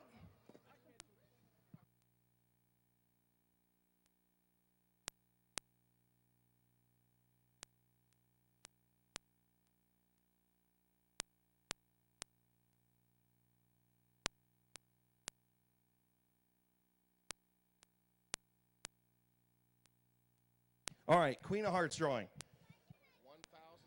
Come on over here. Come here. I want you to draw a ticket. Come here. Come on. She's going to draw. We're going to let her draw a ticket out of here. You draw a ticket. Don't look. Don't look. Close your eyes. All right, Queen of Hearts drawing. Here we go. Thank you. The Hall of Fame committee and, of course, the chair, former track owner John Chapman. We appreciate all that he does. And Janet Parker was huge, and Chuck Harris of helping with my bios, and of course, Shannon Thomas, the co-chair, along with me. Shannon just does such a great job, an incredible job of helping me with all this Hall of Fame stuff. It's very, very honored to induct him tonight. As we get ready to go green for the bandos, Jeffrey Elkins III, Eli Van Patten, and Benson Feaster. Van Patten going to have the race lead all the way from Virginia, trying to take home the bacon. Benson Feaster says, not if I can help it. You ain't coming to my racetrack and winning. Lap number 1 going to go to Eli Van Patten. Benson Feaster second. Jeffrey Elkins the third in the third spot. Benson Feaster looking around the outside, thought better of it. He'll tuck in right behind.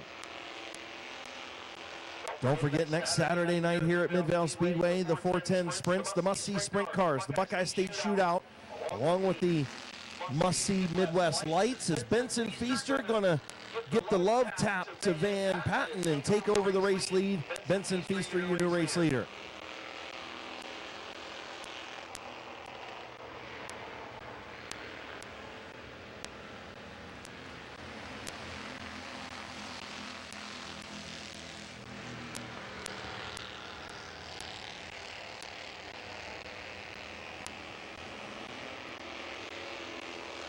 A white Nissan Rogue, license plate JMY 6511, needs moved immediately. Also a maroon Chevy Impala, license plate JOU 4815. Maroon Chevy Impala, white Nissan Rogue, you need to move your vehicles immediately, please. People are trying to get out.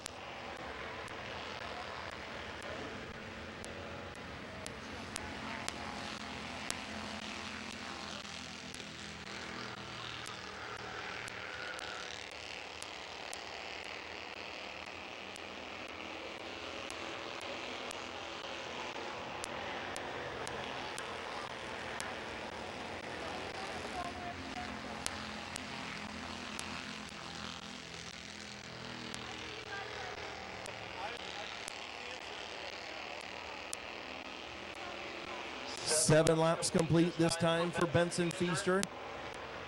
Worked up a nice lead over Eli Van Patten in the second spot. Jeffrey Elkins the third in third.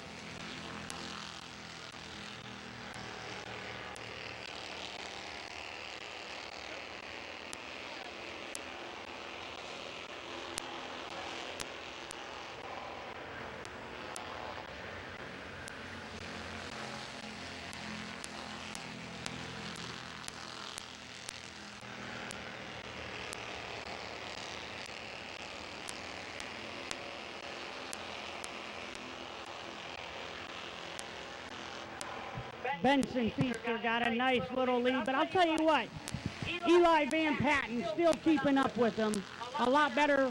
He's doing a lot better in the feature than he did in the heat race. In the second place, the number 10 Eli Van Patten.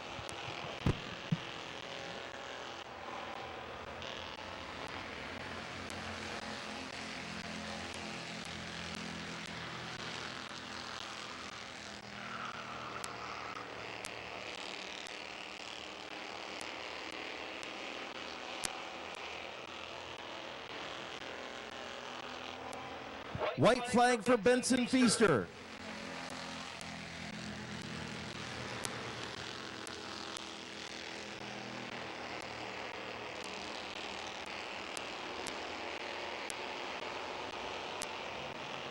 coming out of 3 and 4, Benson Feaster. Oh, Eli Van Patten.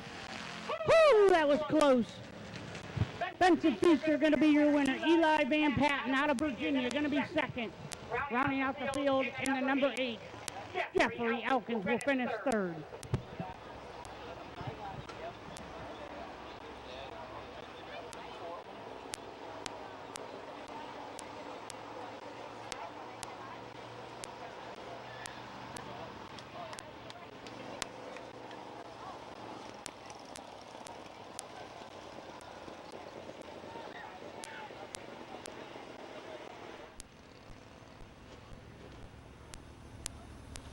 Benson Feaster going to take his victory lap.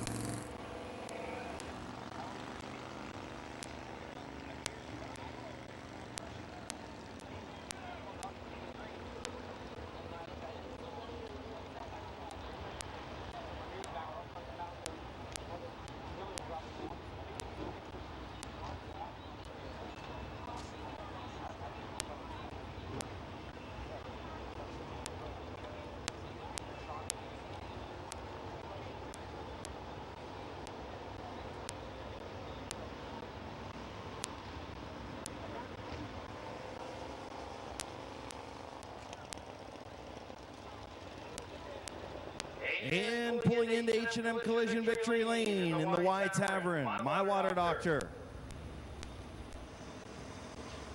TDT Septic and Excavating and Performance Paintwork sponsored, number 178. Getting the belts undone. Getting his receiver undone. Watch your receiver, buddy. There you go. I'm trying, Benson. Come on down here, buddy. I'm going to help him get this stuff off so he can talk. Got it, buddy?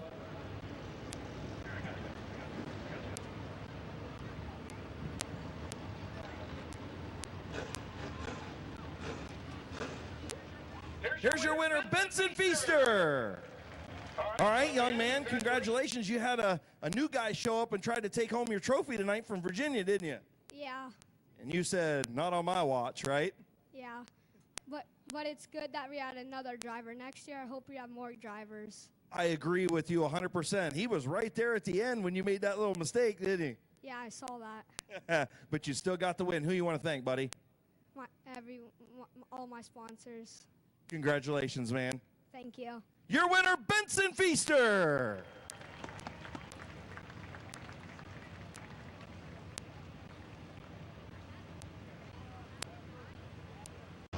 Bob Passwaters Jr., the Elk, getting ready to go green.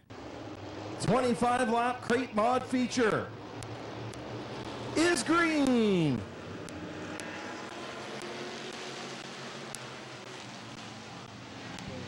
Bill Shimko into 33. Jumps out to the early lead. Bob Passwater Jr. Bobby DeVore, excuse me, is in second.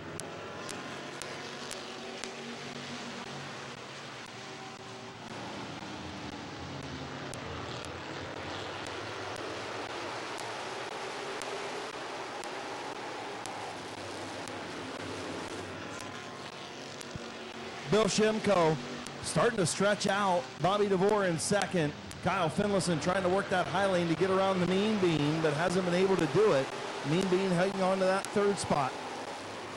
Working in the back of the field, Bob Page, Kevin McClintock, the Rooster, Rick Elkins Jr., all trying to methodically make their way up through the field. 4 laps complete this time around. Shimko pulling away a little bit. Yeah, Shimko's running a good race here. I'll tell you what, Rick Elkins is coming up through the field. He's working his way one by one. He's up to the 5th position in that 54 car, but Brandon Bailey right behind him. Phil Cox not letting Rick Elkins pass him, though. Good race so far. Way up the racetrack for McClintock. He's going to give up that spot back up to Page as he's trying to work around the outside. Finlayson trying to stay in an outside lane, and it's bottling up Phil Cox, Rick Elkins Jr., and the Rooster. Just outside of Chuck Elkins III. So really the front 3 single-filed out with Shimko about a second lead over Bobby DeVore and the Mean Bean rookie driver in the 68X. Coming in on lap number 7 for Bill Shimko. 18 more laps to go. Bobby DeVore second. Corbin Robinson gives the chrome horn to Bobby DeVore in the 75 and 68.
Rick Elkins moves up into the 5th position in that 54 car, trying to get around his cousin in the 52 of Chuck Elkins.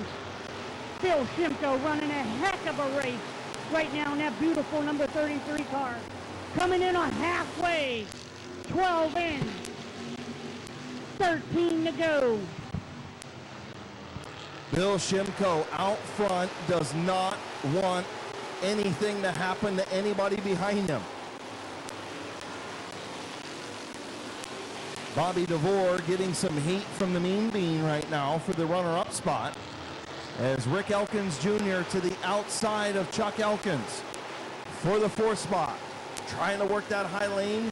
McClintock worked around Phil Cox back in the field. So did the 49 of Bob Page, the 55 of Brandon Bailey. Those three all sit there in the 6th, 7th, and 8th spots, trying to make their way up through the field, but they need a caution, and Shimko doesn't need one. 16 laps in for Bill Shimko. 9 more laps to go for that 33 car that has a nice little lead on second place, Bobby DeVore in that 75. When you look at it right now, the top 4 all looking for their first ever modified wins in their careers. Bill Shimko's won some street stock and pure stock races, but he's never won in the modifieds. Bobby DeVore never won in the modifieds. The Mean Beans got a championship in a compact, but he's a rookie driver. Chuck Elkins hasn't raced in a long time.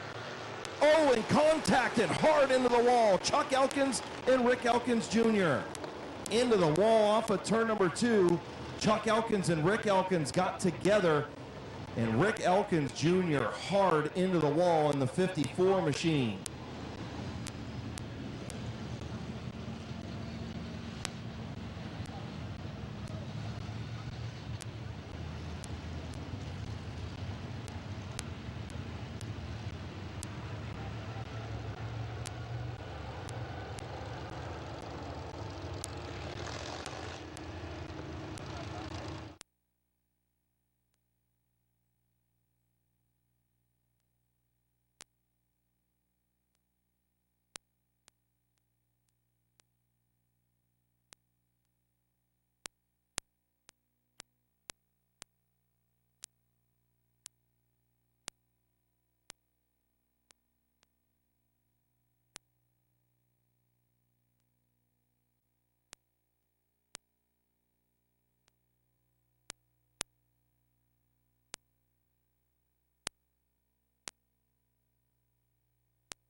Be out front by himself. We'll see what happens behind him. They get to choose inside or outside at the diamond off of turn number 4.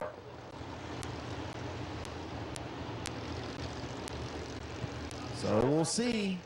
Bobby DeVore going to choose. Will the hands be bottom. right or will hands be wrong? And There hands it is. is right. Corbin Robinson chooses the outside, and that's going to stack everybody up from there. So Bill Shimko smiles a little bit, but you know what? The Mean Bean going to go up there and try and win himself his first feature. The top 3 cars looking for their first career feature wins in the modified division. Bill, This is going to be interesting, folks. Here we go. Coming in the 4th. Shimko going to bring the field into the green flag racing. Shimko with the race lead. The second and third place cars still side by side. We'll see what the Rooster does. We'll see what Page does. They'll continue the Mean Bean up into the second spot, and the Rooster spins. And a little bit of contact with McClintock as he gets through, it looks like. Looks like Bobby Passwater Jr. down there sitting. Chuck Elkins. in Brandon 52. France, the 09 of Phil Cox as well. It don't look like Phil Cox hit Brandon Bailey that hard, but I don't know.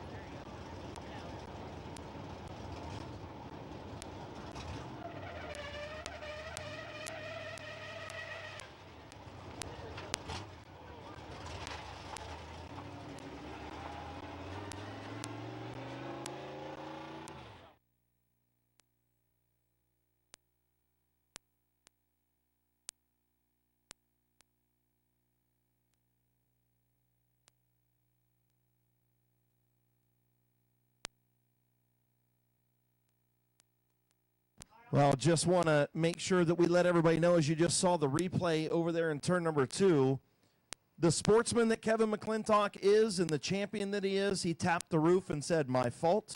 He has already admitted fault for that accident in turn number 3. So Kevin McClintock will tag the tail after being charged with the caution, or charging himself with the caution.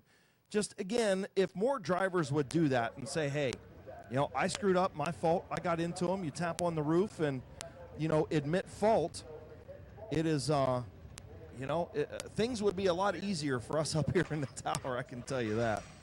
A lot of damage by Bob Passwaters Jr. over there as the Mid-Vid Racing team on the scene in turn 3, surveying the damage. Let's see what it looks like. Passwaters up into the back of Elkins. Elkins got some damage, going to definitely have a left rear flat. And also sitting there is the 09 of Phil Cox. Good job by the Mid-Vid Racing team of giving you the looks on Randy Vision in turn number 2. And thank you to Miles for punching all the buttons up here and keeping the Randy Vision screen up and going. And it looks like it might take a few minutes to get the 25 already looking like he's going to stay to the inside. And the Mean Bean will take the outside. Page will take the bottom, as well as the 15. The 007 of DR3 will go to the outside. So, coming to the green, 18 laps complete. Bill Shimko is led from the drop of the green flag. We'll see if he can hang on out front, or maybe the Mean Bean or Bobby DeVore going to get their first win. Green flag in the air. Oh boy, Chris, here he comes. Corbin Robinson to the outside of Bill Shimko down the backstretch. Can the Mean Bean get it done here? Corbin Robinson trying to work around Bill Shimko. Both looking for their first career modified feature wins. Shimko up the racetrack a little bit. Handling might be going away on the 33. Looks good through 3 and 4. Painted to the white line. 5 to go. 5 fingers in the air for Bill Shimko. The Mean Bean all over the back bumper of Bill Shimko. Does he got time to get around him? He looks to the inside. Shimko gets a little loose.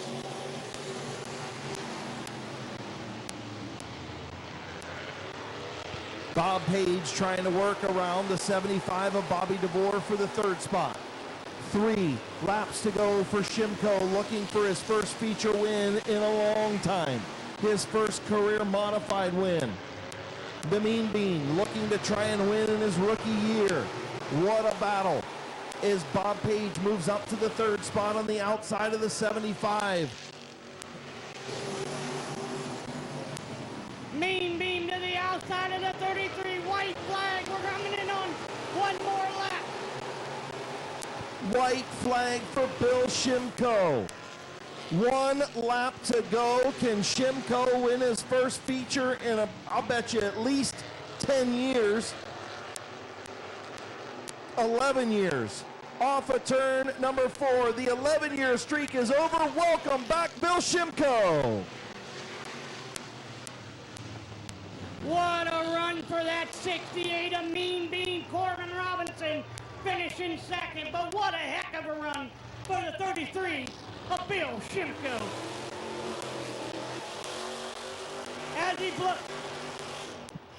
As he blows the tires off down in 3 and 4, Shimko coming to victory lane to get the flag.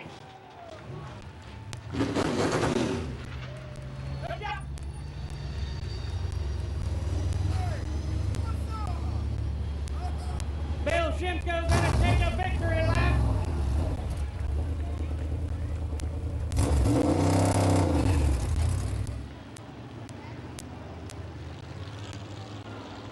Bill Shimko gonna do the Alan Kowicki victory lap.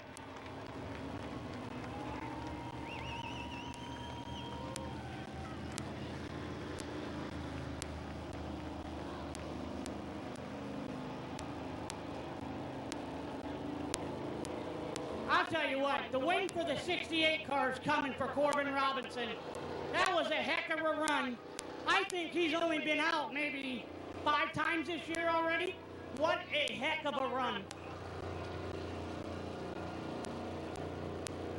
Everyone, I want you to get on your feet and give this guy a round of applause when he rolls his car in the victory lane. When he gets out of this car, I want to hear this place go nuts.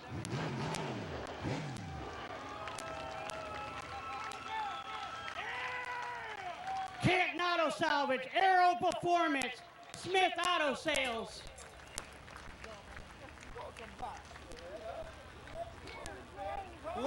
Years since this boy's been in victory lane. Like I said, Aero Performance, Canton Auto Salvage, Canton Auto Sales. He's unstrapping the car belt, getting the helmet off. Crew, family, everybody coming out. I want you guys on your feet. I want a good round of applause. This guy's in tears right now. 11 years he hasn't been in victory lane. I want this place to go nuts. His brother comes in. Gets them all riled up. He's excited, can't even get the helmet off.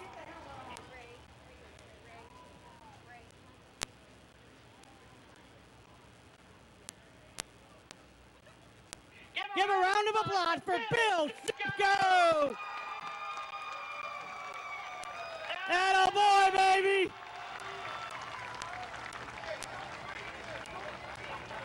He don't care. Get over here. Come talk to the hands.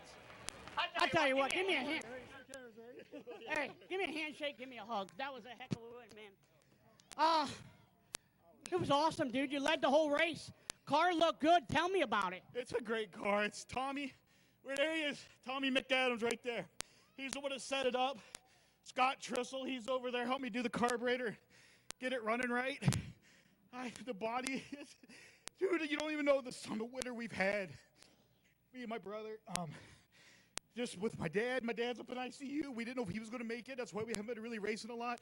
I can't wait to take this trophy up to him. It's going to be a lot to him. Dude, you got me shaking. I'm so freaking proud of you, man. Tommy McAdams, one of the best here as crew chiefs around here, sets up Bubba Smith's car, getting a big hug. There it is. Give a round of applause for Bill Shimko.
Brady McLean on the pole with Trenton Croft alongside, then Bob Johnson, Jake Beavers, Connor McLean, your fastest qualifier on the outside, Eddie McLean on the bottom, and Storm Johnson.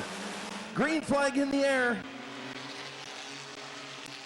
Problems off the get-go for Jake Beavers. Issue with Beavers as he pulls to the infield, or pulls down to the bottom of the racetrack.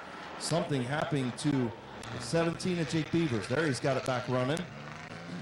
So complete restart. We'll see if Beavers can. Second time, and Jake Beavers issues again. Looks like he has issues when he's, I don't know if he's shifting that truck or what he's doing. No, he's not, Chris. He's had a lot of electrical problems with that truck, and we thought last night, well, he thought it was the ignition switch, and it ended up not being it. They thought it would be the distributor. So he's got some electrical problems going on, and it's shutting on and off. And those electrical gremlins are just hard to find sometimes. Trenton Croft out front, and this kid looking for his first career feature win. Could we have back-to-back first-time feature winners? Well, Eddie McLean's got something to say about that as he's trucking in the outside lane, no pun intended, as Jake Beavers pulls pit side. I'll tell you what, the 29 truck of Trenton Croft has been running great the last 2 weeks. Last week he led all the way to the last lap, and I believe Connor McLean passed him on the last lap.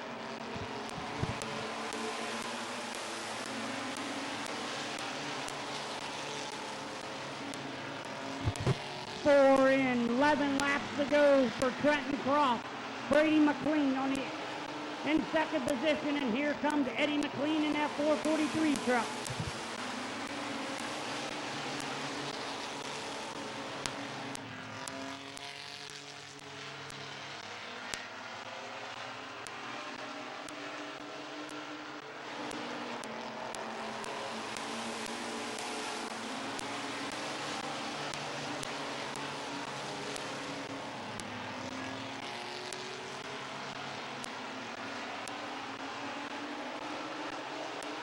Eddie McLean all over the back of the 42 of Brady McLean.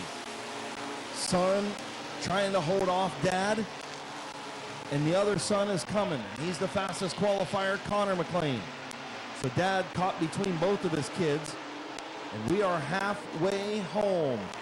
8 in, 7 to go for Trenton Croft, trying to hang on for his first career win.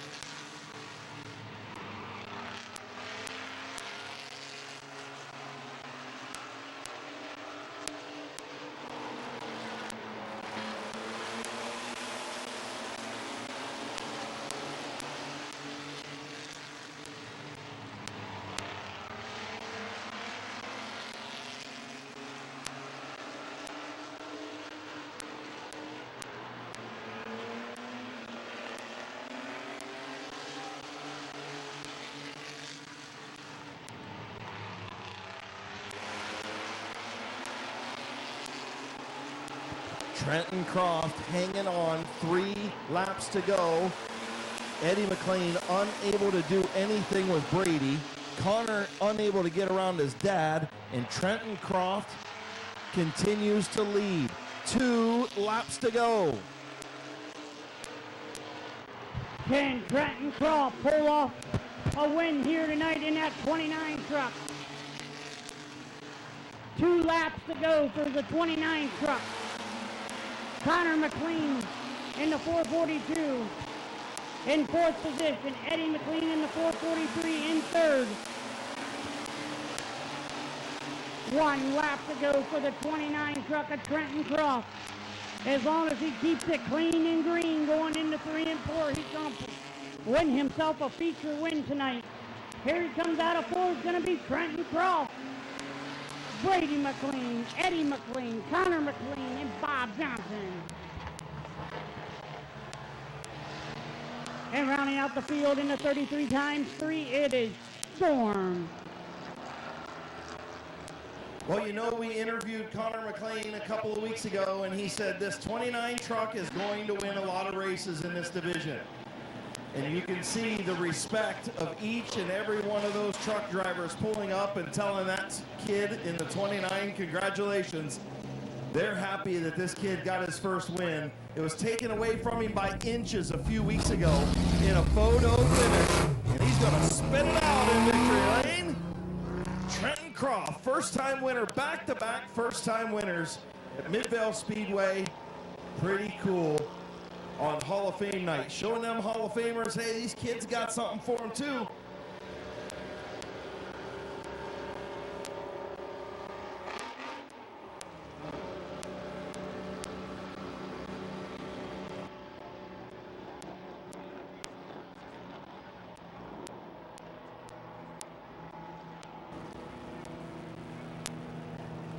Pulling into H&M Collision victory lane.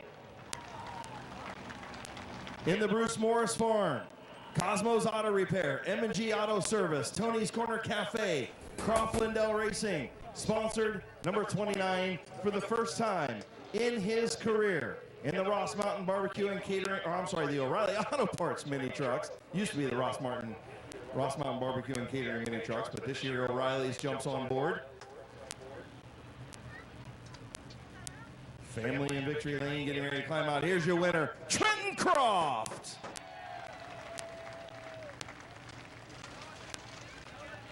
Come on over here, kid.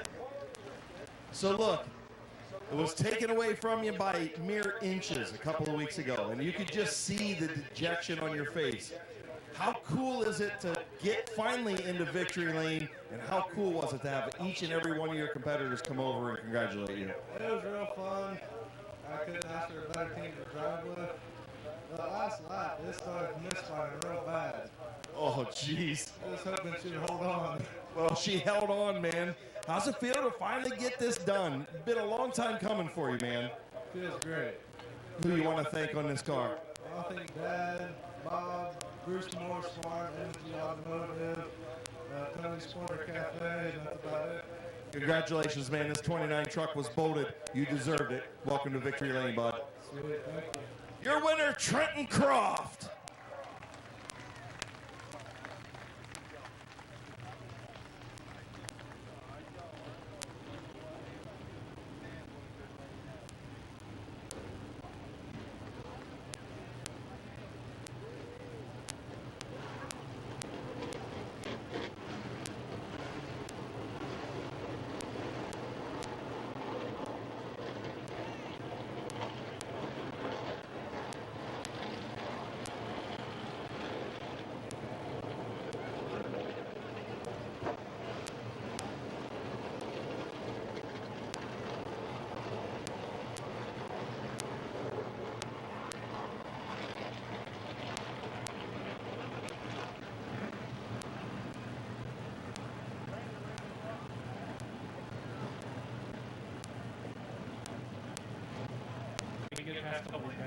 Good luck, man. Thank you.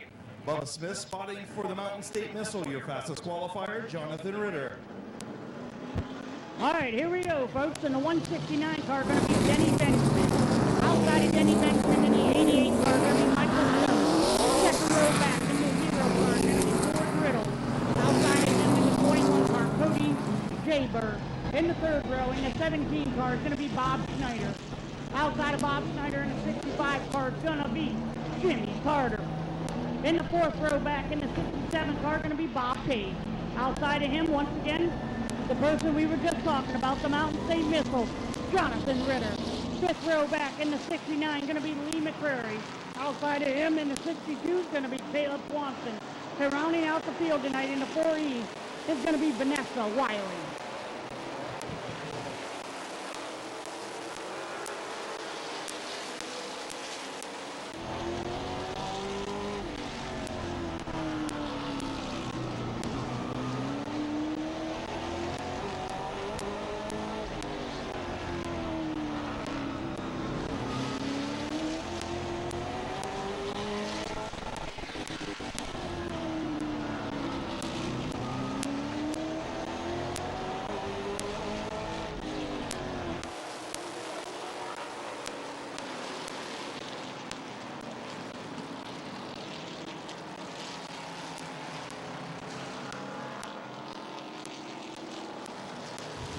30 laps around Midvale Speedway for these late model Macintosh Oil late models.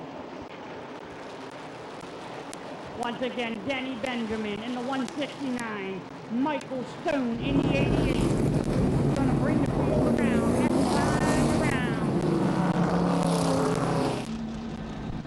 So Mike Stone looking for his first career late model feature win. Former champion here at Midvale Speedway in the crate modified division. Also runs open motor mods. Denny Benjamin looking for his first career late model feature win. And first one on asphalt. George Riddle has won a couple of features. Cody J. Berg, a couple. Bob Snyder Jr., former champion. Four-time champion, Bob Snyder Jr. El Presidente Jimmy Carter's won a few of these things as well. So we will see. Those are your front three rows. 30-lap feature for the Macintosh Oil Company late models. Denny Benjamin, Mike Stone. Green flag in the air. Michael Stone jumps out to the lead. We're gonna have a yellow flag. He jumped out to the restart, or the initial start. Yeah, So he will be told to stay in line. Just a little antsy trying to get around the 169. We'll try it again. Macintosh Oil Company late models getting ready to go green on Gillen Body Shop night, Hall of Fame night at Midvale Speedway. Through turn 4, green flag in the air. A lot better start for Michael Stone and Denny Benjamin. Stone gonna jump out to the lead. Oh, and he gets loose. Denny Benjamin, a little contact there to Mike Stone. Coming off of turn number 2. Got Stoney up the racetrack, but he's battling back in the outside lane. Zero of Riddle is there as well. Benjamin, your race leader. Here comes Mike Stone, looking to the outside of Benjamin. Benjamin way up the racetrack. Michael Stone still out there holding on to the second position. George Riddle in third, right there in the zero car.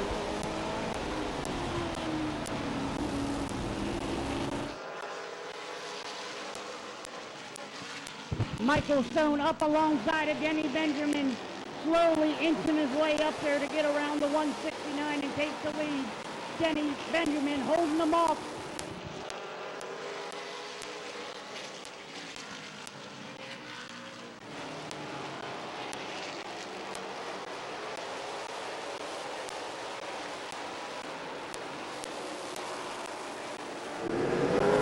Mike Stone leads at the line. Benjamin still trying to get back, and now contact with the 88. Denny Benjamin will fall back into the second spot.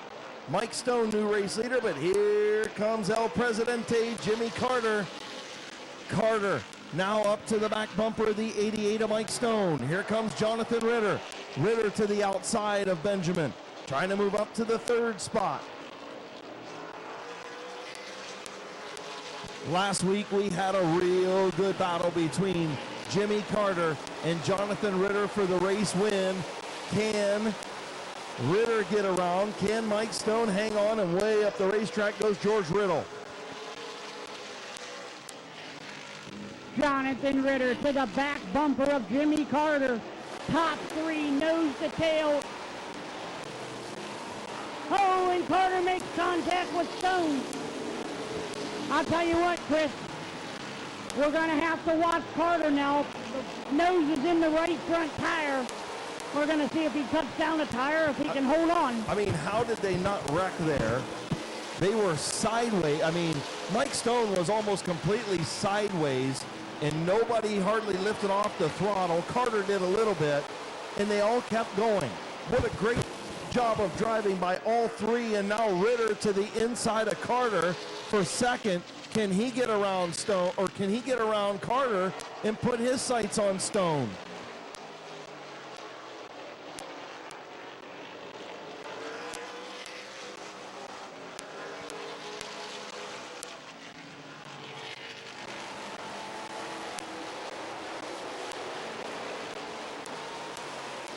Jimmy Carter up the racetrack. Carter will lose second. Little bit of contact between Stone and Carter, and now Carter's got a rub on the left front. And here comes Ritter to the second position, battles to the outside of Michael Stone.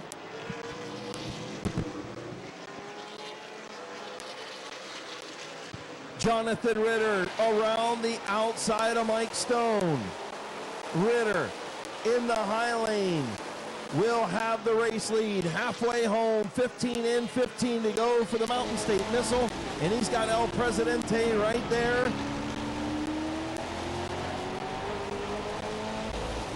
Oh, and Carter and Stone make contact again. Carter gonna go to the second position. Now he's gonna hunt down Jonathan Ritter as he's got a nice little lead on Jimmy Carter. Jonathan Ritter, your fastest qualifier, out front of Jimmy Carter. In the third spot, Mike Stone, Bob Snyder Jr. fourth, and Cody J. Berg in fifth. Does anybody have anything for Ritter as he is out front with 18 laps complete?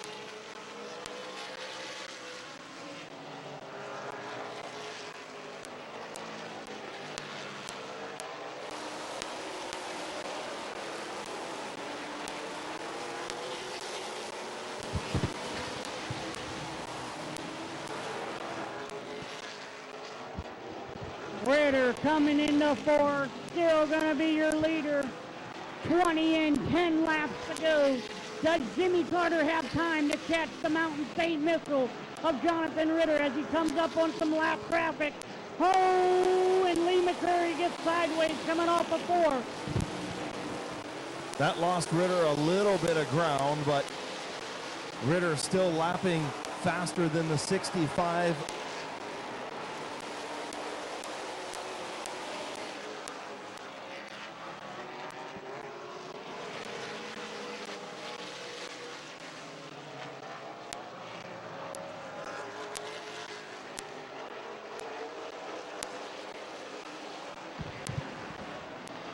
Three laps in for Jonathan Ritter. 7 more laps to go. Carter is right there trying to catch Ritter. Does he have enough time? Coming in on lap 24, 6 laps to go. Lee McCurry pulls off the racetrack. Jonathan Ritter with a 1.4 second lead. We'll see what it is now. It is 1.5. So Ritter pulling away a little bit from Jimmy Carter with only 5 laps to go, 4 now on the board.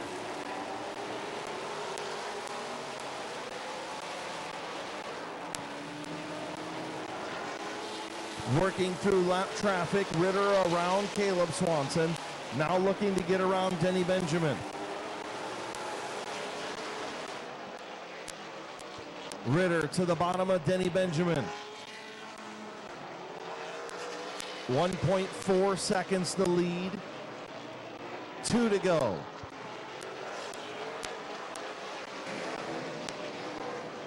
Next time.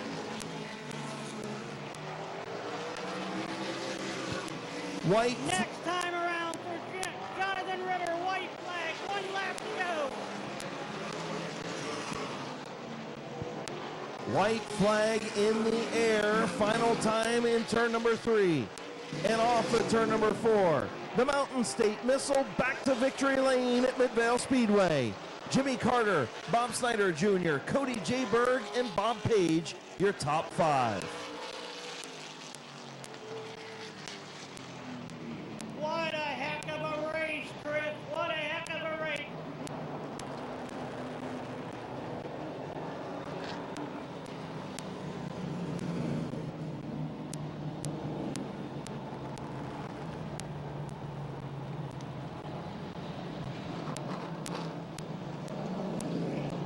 Jonathan Ritter gonna do the Polish victory lap and come down and get the flag.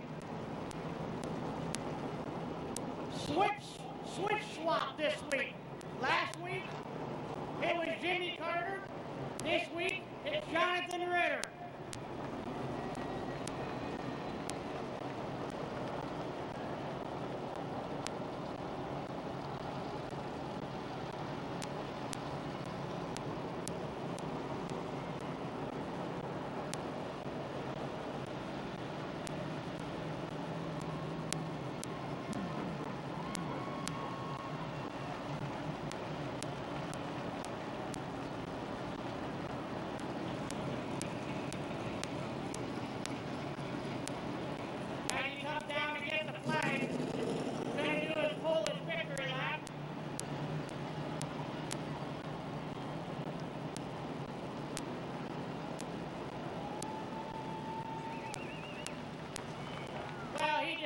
take 2 laps. It's been a while for old Jonathan Ritter, Mount St. Missile.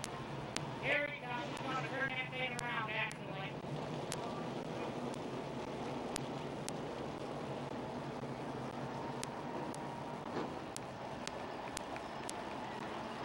As he shuts the car off, rolling into victory lane. Sponsors on that car, Boulevard Lanes. Tony's Corner Cafe, Direct Detail, Canton Auto Salvage. Special thanks to Barker Racing.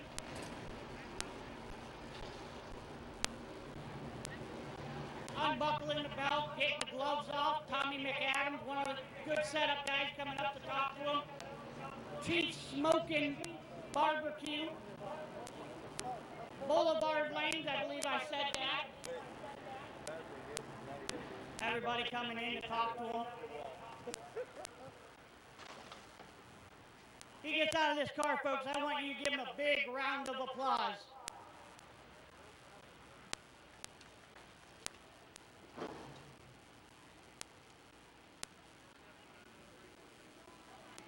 Give a round of applause for Jonathan Ritter. Well, dude, who'd ever thought this was going to happen? Yeah, I appreciate you getting down. Congratulations, man. Yeah, thank you. I tell you what, last week we switch swapped this week. Last week it was Carter, you finished second. This week you win and he finishes second. Tell me how you got it done. Just driving the hell out of the outside lane and doing it clean, and everybody wants the bottom feed, and that's cool with me. I'll run the outside any day.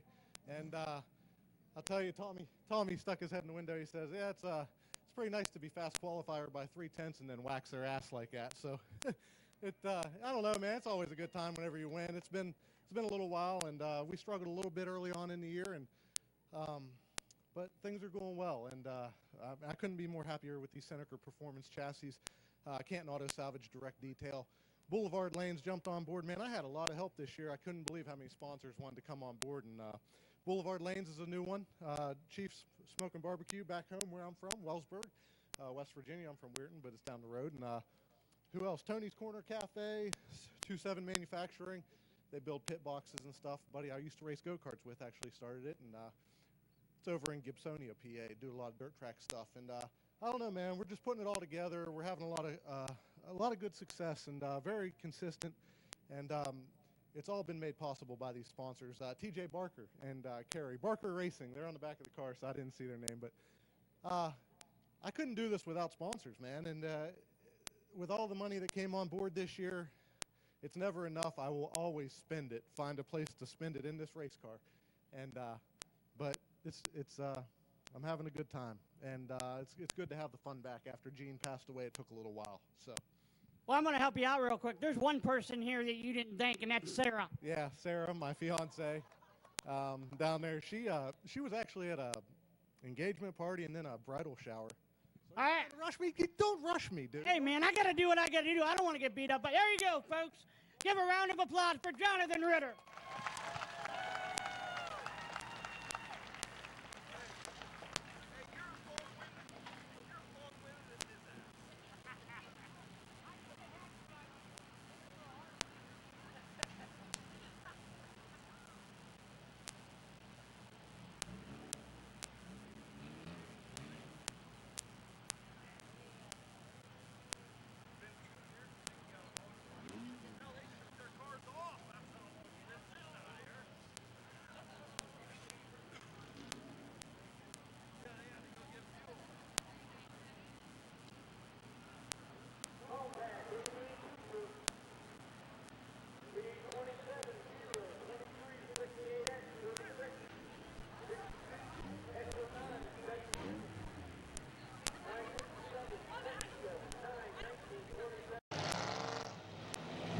All right, Ronald Sheehan in the 61 car.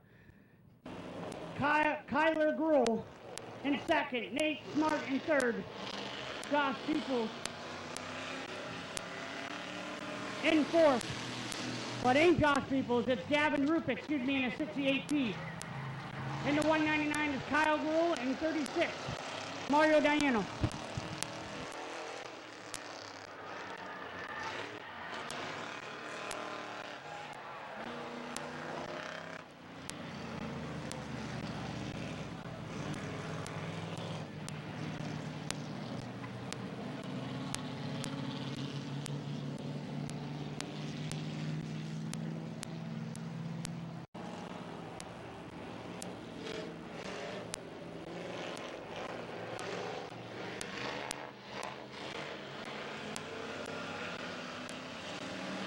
Green flag in the air for the Ross Mountain Barbecue and Catering Crown Vics.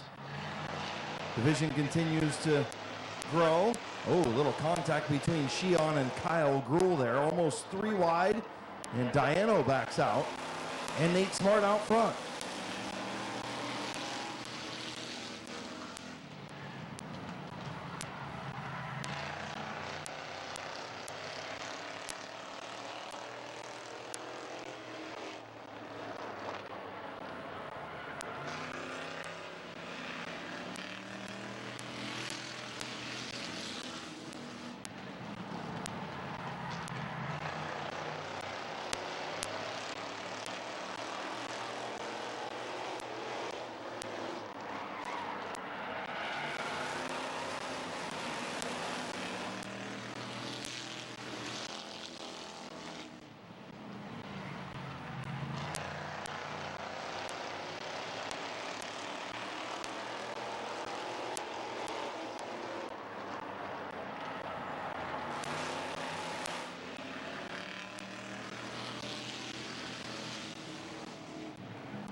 Nate Smart continues to lead, but here comes Mario Diano in the outside lane, trying to get around Kyle Gruhl. Diano, the fastest qualifier, trying to get around. He picked up a feature win earlier this year in the first night out in this 36 machine. Nearing the halfway mark. 6 laps in, 9 to go. Nathan Smart still your leader. Mario Diano gets sideways. Oh, Kyle Gruhl gets sideways coming off of 2. Diano takes the number 2 position away as now he hunts down Nathan Smart. You got Gavin Roop out there still trying to figure out rear wheel drive. It's definitely not, you can't race these cars like you can a compact, and he's figuring that out. So a good learning night for Gavin Roop, and a shout out to Josh Peebles and the racing team for putting him in the car. Doing a good job learning how these rear wheel drives work. It's Mario Diano. Dun-it, dun-it, dun-it, dun-it. He is gaining on Nathan Smart very quickly. Chewing him up. Here he goes. What kind of move is Mario Diano? The legendary, and here he goes inside of Nate Smart. The crossover. Mario Diano, the crossover, goes around Nathan Smart. New race leader with 5 figures in the air, Mario Diano.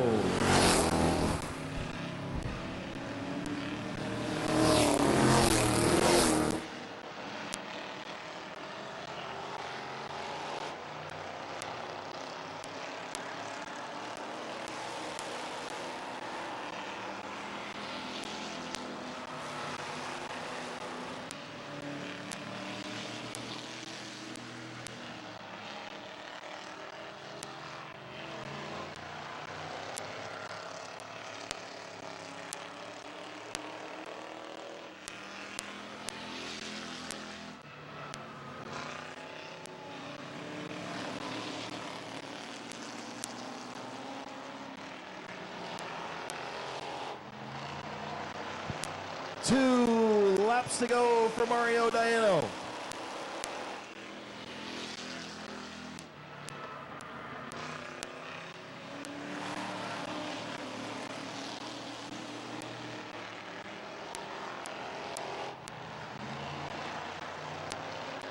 White flag in the air for Mario Diano. Nate Smart in second. Ronald Sheehan in third. Kyle Gruhl, Josh, and the 9 of the 68 of Gavin Roop. My goodness. Off at turn number 4, here is your winner for the second time this season, Mario Diano. Nate Smart finishes second. Good run for Ronald Sheehan in the third spot. And Kyle Gruhl will finish fourth.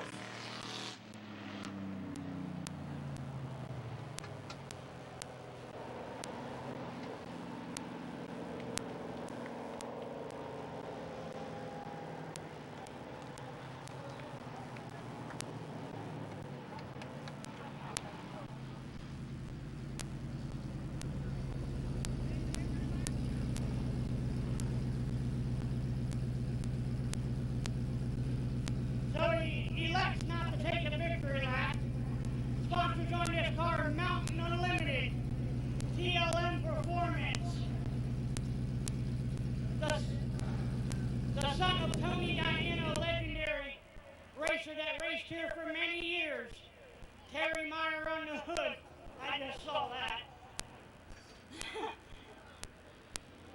Terry Meyer, if you can hear me, Mario Diana wants you out here in Victory Lane.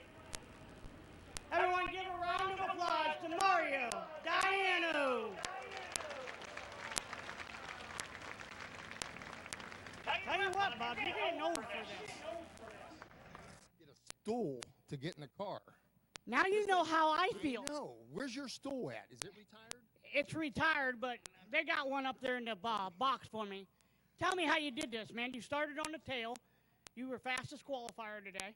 How did you get it done tonight? I made 1 million laps around this racetrack. Okay? You absolutely have. And it's so simple when you've done that. And the car in the lead, awesome line. He's a good driver. I mean, smooth. I don't know who's smart. Nathan Smart, yes. Awesome line. Yes. He's a good driver. Very good driver. I tell you what, I'm pretty sure I can blindfold you and you can get around this track pretty well. I don't know about that, but. Who would you like to thank? Craig Eggleston. He's my driver. And, of course, I dedicated this car to Terry Meyer, which got inducted into the Hall of Fame this weekend. And my little buddy Chad. It's been a while, buddy. I appreciate it. There you go, everyone. Give a round of applause to Mario Diano.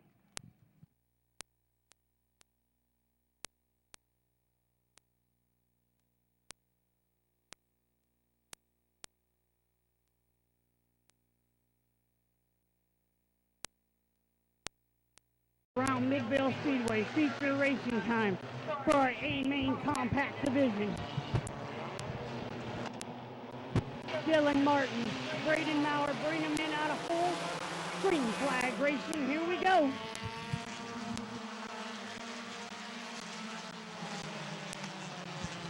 Mark Lucius jumps up to the third position.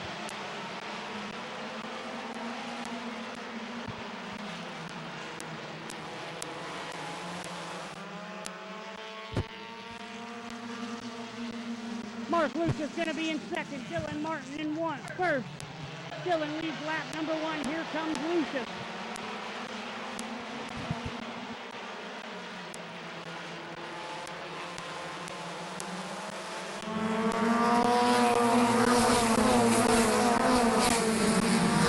Mark Lucius looking to the outside of Dylan Martin. Rich Dunlap, Brenton Irwin battle for the third spot. Here comes Lucius to the outside of the youngster Martin. Top 6 cars, nose to nose as Brent Irwin comes into the 4th position. Oh no, Blaze Bacon pulls slow in turn. Oh, Lucius sideways in 4, caution on the speedway. What a blow in the points to the 57 of Blaze Bacon. He already had issues a couple of weeks ago and had a DNF. And now Blaze Bacon stopped over in turn 2. Tough break for the 57 car. Chris, he has been having problems for the last 3 weeks with that car. After they wrecked it real bad a couple of weeks ago, he has just had all kinds of problems.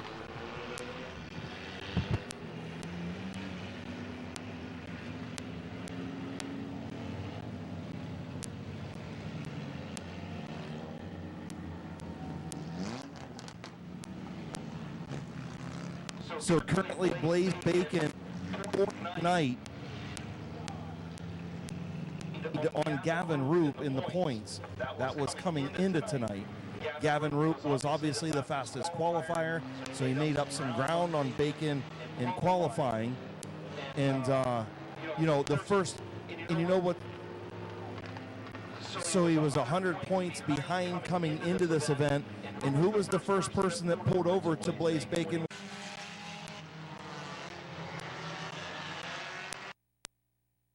So getting everybody lined up, coming to green. Chief starter Jonathan Smith, green flag in hand. The youngster Dylan Martin. 2 veterans, one not in the compact, the other one a veteran of the compacts. Mark Lucius jumps to the outside of Dylan Martin. Is Dunwoody going to make it 3 wide? He tried to. Problems for Brenton Irwin. Irwin slow on the bottom.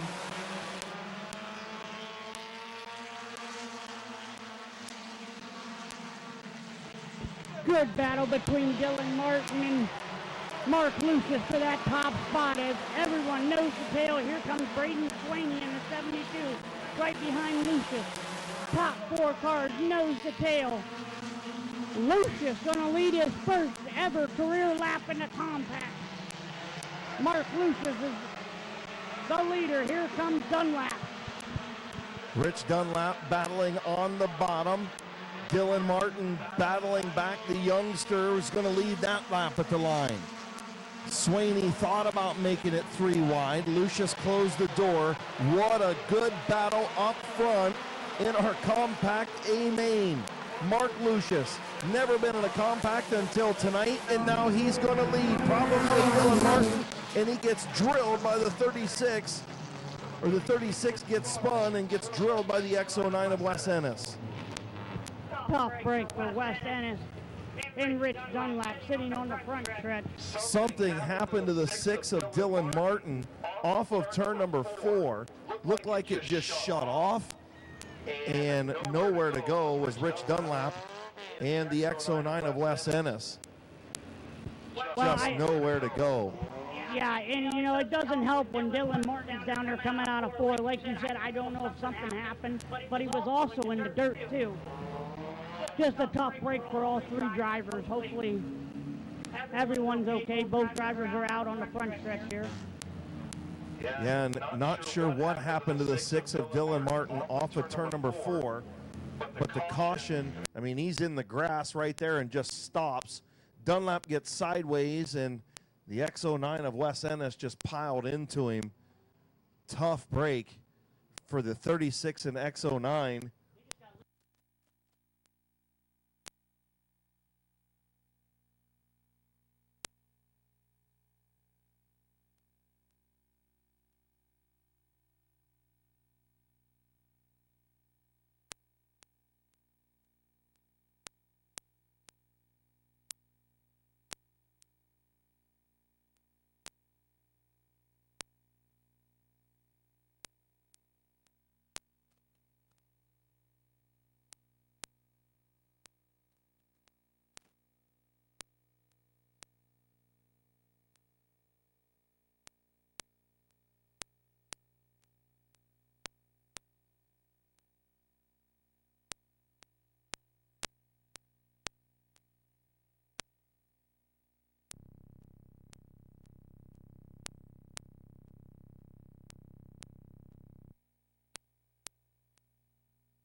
Spot. Actually, the 6th spot. 7th spot. I can count, I promise. All right, Lucius going to go to the high side, and Swaney going to go to the bottom. 62 goes high, and they'll cross from there. AJ Andrews going to pick up a spot on the outside lane. So we'll bunch them up. 6 laps complete. 14 to go. Braden Swaney, Mark Lucius. Do they have anything for the 6 of Dylan Martin? About to find out. Everybody bunched up. Chief starter Jonathan Smith, green flag in hand, and away we go. Back to green flag racing. Mark Lucius jumps up to the 2nd position, side by side with Dylan Martin. Braden Swaney right there. Hayden Scott right there. Top 4 cars nose to tail as they come out of 4.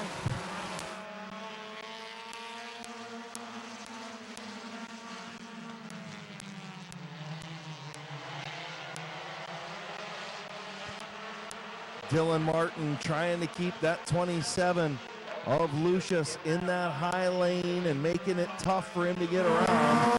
Then he cuts right back to the bottom to protect the bottom. Little playing on both sides of the street here. 2 by 2 up front. Lucius trying to get around Martin. The youngster, Dylan Martin, hanging on.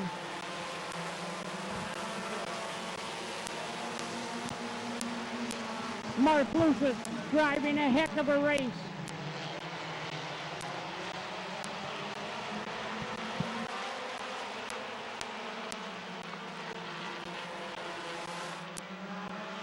Braden Swaney trying to get around Mark Lucius for the second spot. Caden Scott right there in that outside lane, and he gets into Lucius. Lucius almost spins, gets moved up the racetrack, and Caden Scott, the little bump and run right there to move Lucius out of the road. Now Caden Scott almost loses it, and Lucius right back to the bottom of him. New race leader as Braden Swaney goes to the top of the board. Brandon France second. Gavin Root third.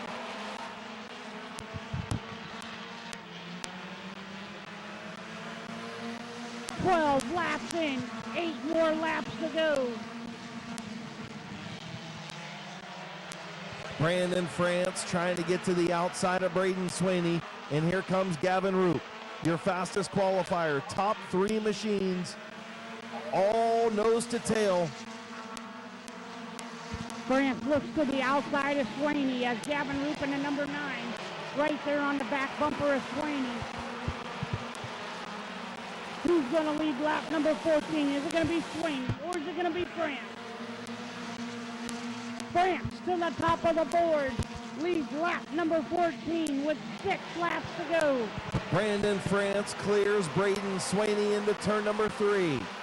France, your new race leader off of turn 4. Now we'll see if Gavin Root can get around Swaney to the second spot. Root to the outside. Swaney trying to keep him up in that high lane. Gavin Root going to swing around and take over second.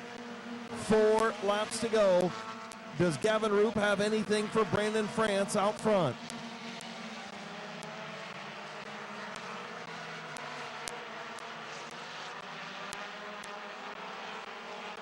Coming in on lap number 17 for Brandon France.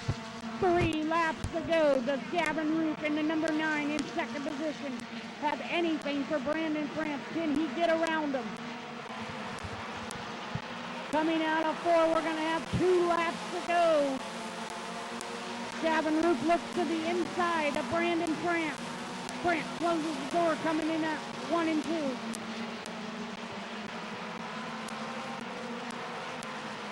Coming into 3, coming out of 4. Brandon France going to come into the white flag.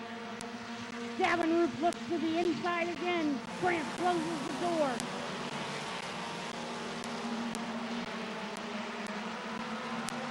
Gavin Root is going to make a move here coming out of 4. What's he got? France coming out of 4. France is going to be your winner. Gavin Root second. Braden Swaney third. Caden Scott fourth. Phil Rooming ninth. Fifth. Mark Lucius sixth. AJ Andrews seventh. Kira Maurer, or Brady Maurer, 8th, Dylan Martin 9th, and Brent Nerwin 10th. A good run up front. Gavin Root with a good run to get up to that second spot. Braden Swaney, a good run as well. But your winner tonight is Brandon France. He'll take his victory lap in the 9:57. And pumping his fist at him in the infield is Gavin Root, ready to celebrate with him. You know, I mean, I think it's so cool when, you know, like the mini truck guys do, they get together and they cheer for each other. Gavin Root does a lot of setups. Him and Blaze Bacon, they do a lot of work on a lot of cars for a lot of people. And it's so cool to see them, you know, be happy for the guy that just beat them.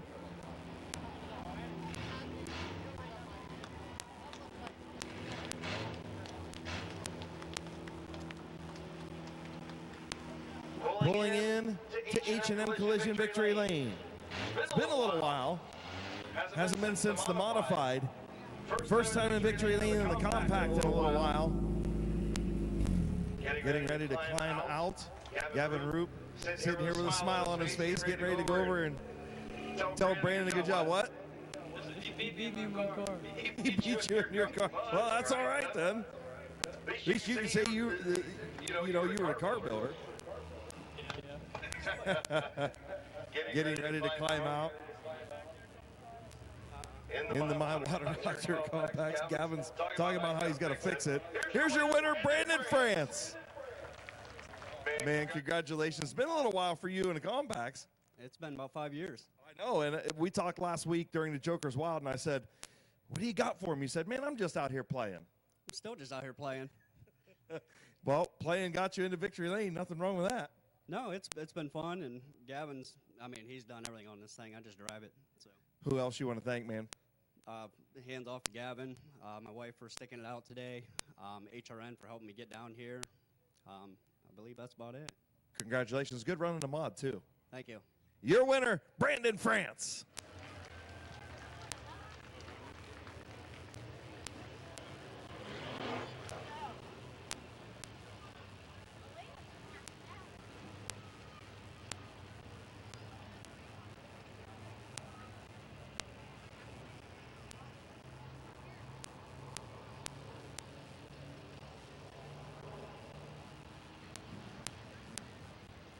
Thomas, a.k.a. Pork Chop.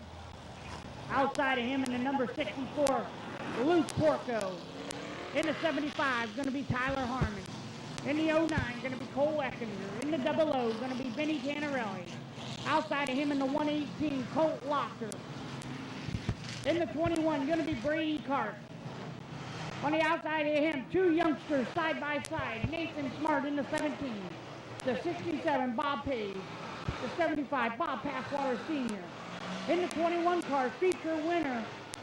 In the late model division, Jonathan Ritter in the 21 car. In the 58 car, outside of him, Zach Kogar. And rounding out the field in the 99, going to be Jason Grove. 25 laps around Midvale Speedway we are going to go for this Wayne Dalton Sales Service Street Stock Division.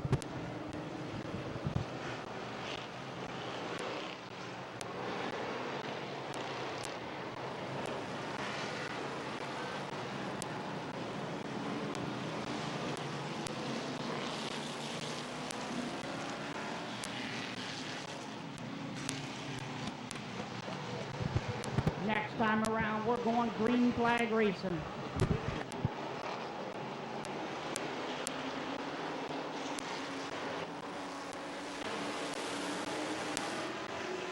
Green flag racing. Pork Chop, Luke Porco go down in the 1 and 2. Little contact from behind right there on the 5, and here comes Vinny Tanarelli 3 wide. This street stock race, oh, Ritter and Kogar get in, make some contact coming out of 4, pushes Kogar up high. Pork Chop loosened that thing up in that number 5 machine. She got a happy rear end right now as he's getting around the 09 of Cole Eckinger. Up into the 2nd spot, Luke Porco, your race leader. Luke Porco still your leader in the 64 car. Brandon Thomas second. Good battle between the 75 of Tyler Harmon and the 09 of Cole Eckinger for that 3rd position.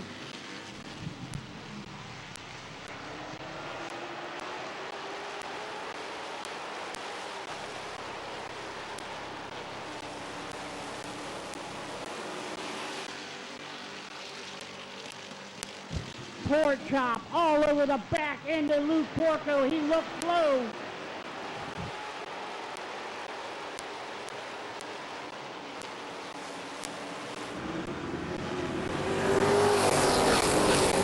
Tyler Harmon looking to the outside of the 5 of Brandon Thomas. Thomas got into Luke Porco last time around, had to back off. That allowed the 75 to get to the outside. Here comes the 17 and 8 Smart as well.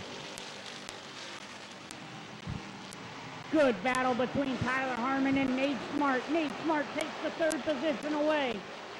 Here and Luke Porco. Caution, the 118 of Colt Locker got up on the door. The 75 of Tyler Harmon. A lot of damage to the 118 of Colt Locker. Bad break for Colt Locker as he's got a right front flat. He drove up on the side of that 75 car, Tyler Harmon. Bad break. Take a look at the replay on Randy Vision over in turn number 2, and you can watch along with us here in the tower.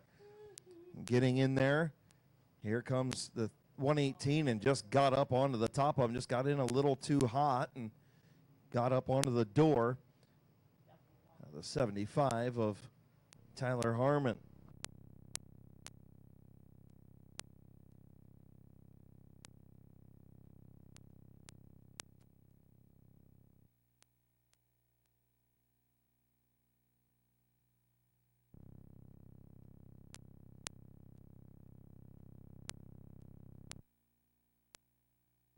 So the 118 is going to be charged with that caution, even though he's went pit side to change the tire. He's going to be tail end of the field. Harmon going to get a spot back.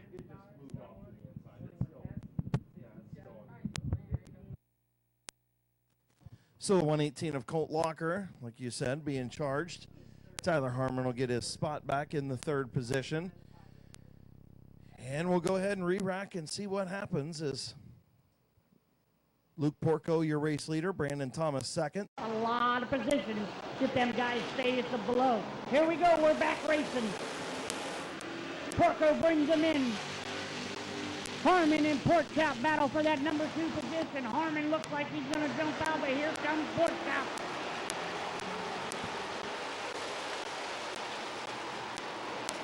Once again, what a heck of a run that 75 car is doing too.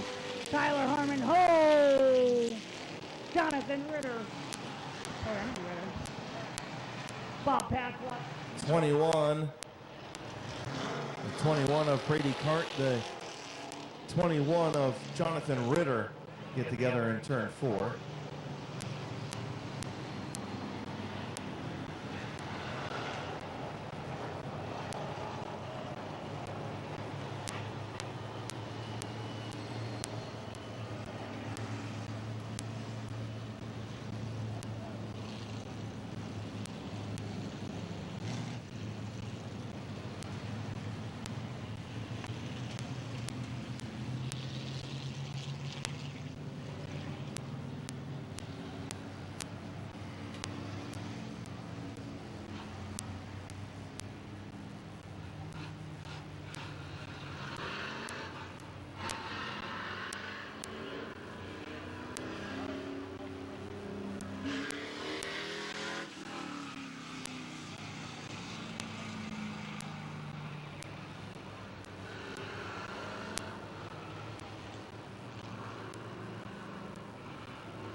So here we go. Luke Porco trying to hang on.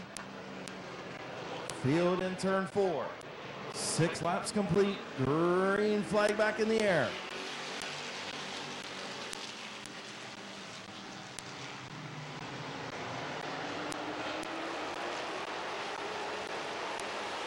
Good battle between that second position once again. Brandon Thomas. Tyler Harmon make contact coming out of fourth. Cox going to take the second position away. Here comes Nathan Smart. Can Cox run down the 64 car Luke Porco and get around them? It's one thing to get there, but it's another thing to pass them. Good battle between Harmon and Nate Smart for the third spot and the 09 of Eckinger right there. Youngster Cole Eckinger doing a good job in that ride. Then back to the 00 and 21 of Brady Cart and Vinny Tannerelli. The 75 of Pass Waters, and then the 67 of Page trying to work up. Halfway home this time around, 10 laps in, 10 to go. Is Harmon fading in the outside lane, Eckinger up to fourth.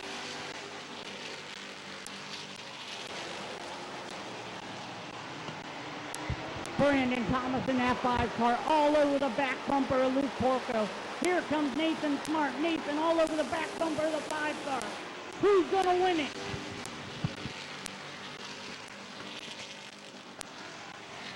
Here comes Brandon Thomas, not going to get the run this time off of 2. Luke Porco protecting that bottom. Pork Chop going to have to go to the outside if he's going to get it done.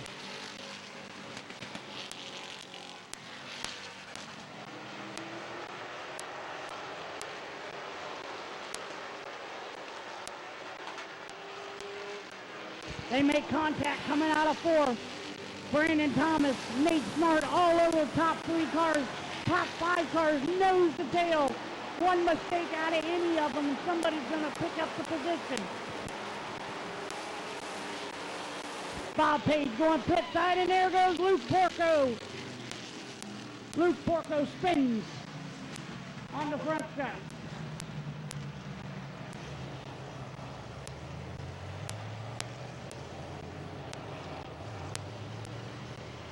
Well, I guess we're going to have to check the replay on this one. Replay for Mid-Vid Racing videos. On Randy Vision in turn number 2. You'll see it like we see it. Eey. Like to see that one from a different angle. Not sure you can tell 100% from this one.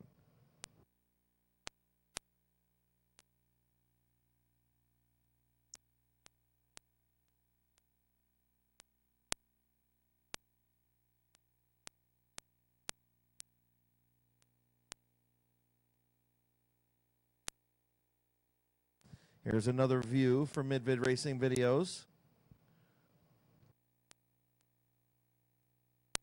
The 5 car's been trying that crossover. Come in high, then try and chop at the apex to the bottom of the racetrack.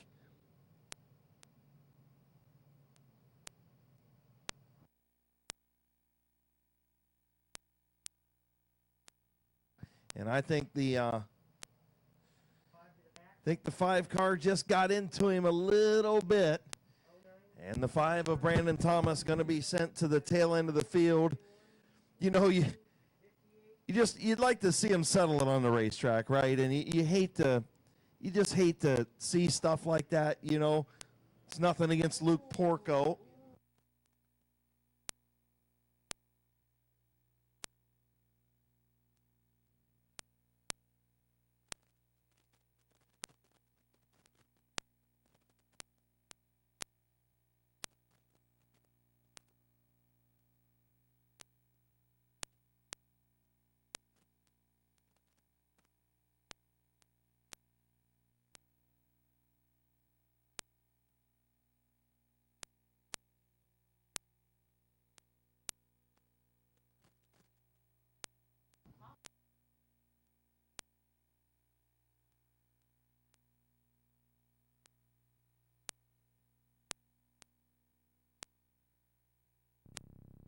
Cole Eckinger 4th.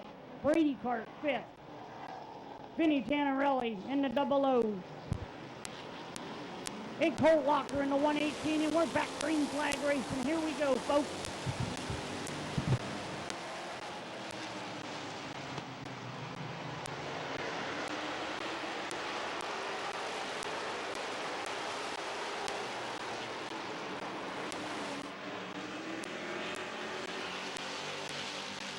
Nathan Smart going to move up to that number 2 position as he battles with Tyler Harmon coming off of 2. Caution on the track. We got a caution as Bob Passwater Sr. down in 1 and 2 has spun out.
So looking at it on the replay once again in turn 2 on Randy Vision. The field makes its way into turn number 1. Luke Porco, your race leader.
So tough break for Colt Locker. The caution will be for him, as you guys could see over there on Randy Vision in turn 2. He tried to fill the bottom lane. The problem was the 75 of Bob Passwater Sr. was there.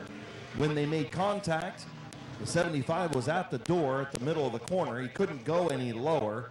And the 118 of Colt Locker is charged with his second caution. And unfortunately this year at Midvale Speedway, 2 strikes and you're out. So Colt Walker with his second caution. He is charged.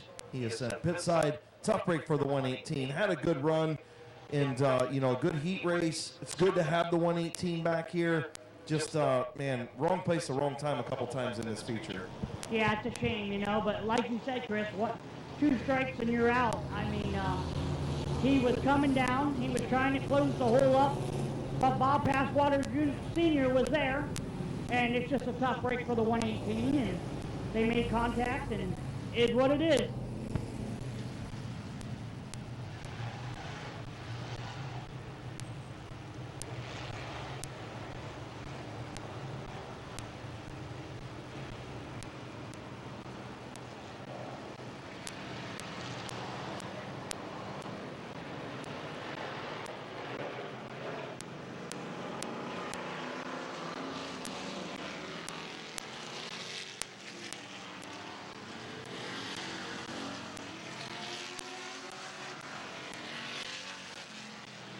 All right, folks, we're going back racing here.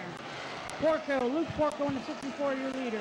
Nathan Smart second. Tyler Harmon third. Cole Eckinger fourth. Brady Cart fifth. And we're green flag racing.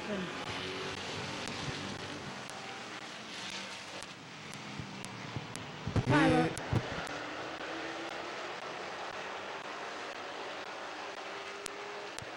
I was going to say, here comes Tyler Harmon, but Luke Porco pokes back out in front. And now here comes Nate Smart looking to the inside of Tyler Harmon. Little contact from Cole Eckinger in the back. And what a good run the 09's having. Cole Eckinger really starting to be a player in these things. He is, absolutely. He's doing a real good job as Tyler Harmon got loose coming off of, and we got a wreck down in 3 and 4. 1 and 2, excuse me. I may or may not have just put the kibosh on the 09 of Cole Eckinger because he just got in to the 21 of Brady Cart, and I don't think Vinny Tannerelli is very happy with the 09 driver right now. Brady Cart down there, he's moving. Bob Passwater Sr. and Brandon Thomas, unfortunately, down there connected together in 1 and 2. Yeah, and we'll have to check this on the replay too. And I don't know what started it, but I have a feeling it's between the 09 and 00 coming off of turn number 4. And it ended up being in the 09 getting into the 21 in turn 1. Looks like Pork Chop's getting out of the car or trying to get out of the car here. And here is your replay. So off of turn number 4, everybody got stacked up. There's Eckinger kind of blocking Vinny, and then he went up and just got the 21. And I think that's why the 00 was a little mad as you see him race away to go up to get beside the 09 and say, hey, you kind of chopped me off coming off of 4. But there was a chain reaction deal ahead of him with the 75 of Harmon.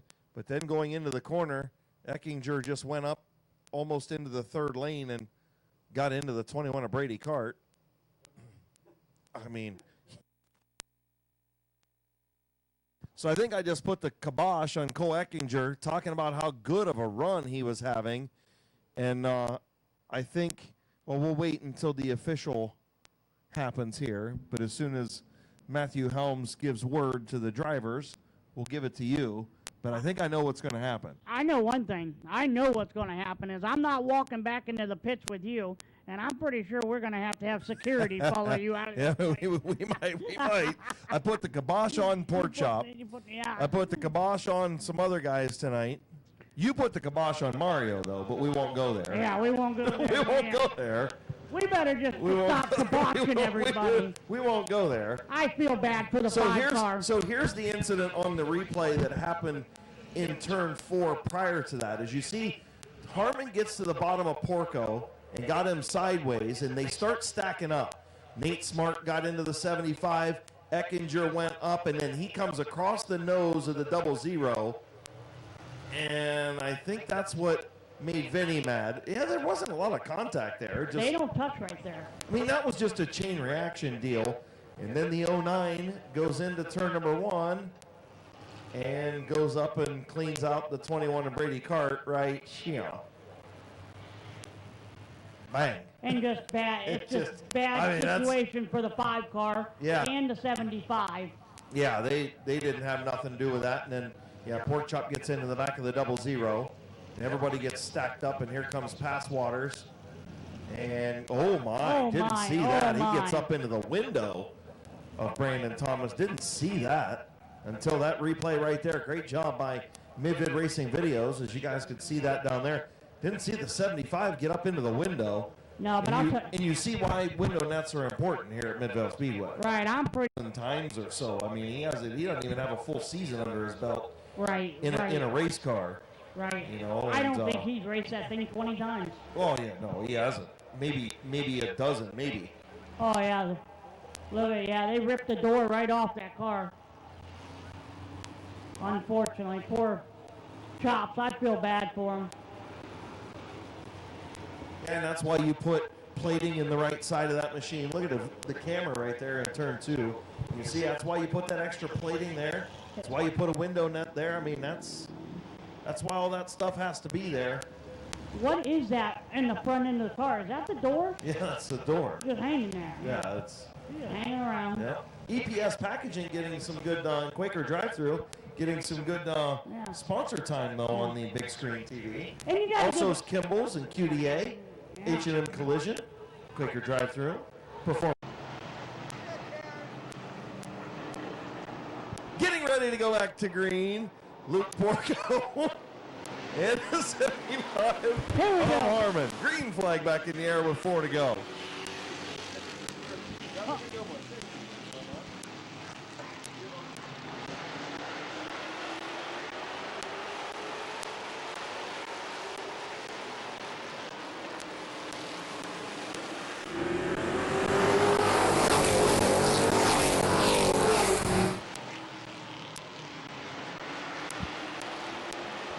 Good battle between the second position of Tyler Harmon and Nathan Smart. I think the rear end, Chris, is bent on the 5 car. Because if you look at it, the right rear tire is sunk in. White flag in the air for Luke Porco. Still looking for that first feature win. Here comes Harmon, here comes Smart. Little bit of contact off of turn 2. Into 3. Final time, Nate Smart to the outside. Who's going to win it? Luke Porco. Nate Smart second, Tyler Harmon third, Zach Koger fourth, and Brady Cart in fifth. What a race. What do you folks think about that? Good racing.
First career win for this 64 car, Drayton Service.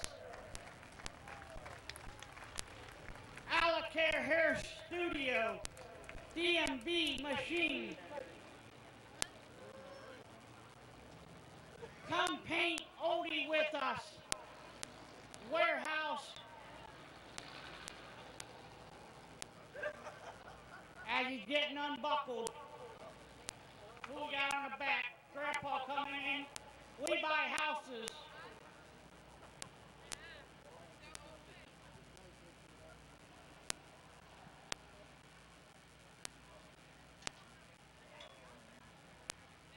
He's getting unbuckled. Give a round of applause for this young man. First career win, Luke Porco. come on over here, buddy. Let's talk. Handshake. Congratulations. You won one earlier in the year. And tell me how you got it done tonight. Well, I was able to get a good start on it, and I was able to just somehow hold on. They were beating on me a lot, but we kept her straight most of the time, so ended up pretty good. Well, your buddy Pork Chop was back there. He was beating on you a little bit. I'll let you know now. You go back there and take care of that however you want. Give him a bush light. He'll be happy. Me and him are good friends, you know. Leaf Spring Mafia is the thing they made up, so for life, I guess. But he's a good friend of mine, and I like him a lot, so hopefully he won't take it too hard. He won't. He'll be all right. I'll tell you what. Who do you like to thank on this car? All my sponsors, Trenton Service, D&B Machine, Allure Hair Studio, TNC Renovations, Enos Race Cars, and everybody that helps. My brother, my grandpa, Rick, wherever he is. They work on this while I can't, you know, while I'm at work, and I can't thank them enough. So. Once again, congratulations, buddy. Luke Porco, give a round of applause, everyone.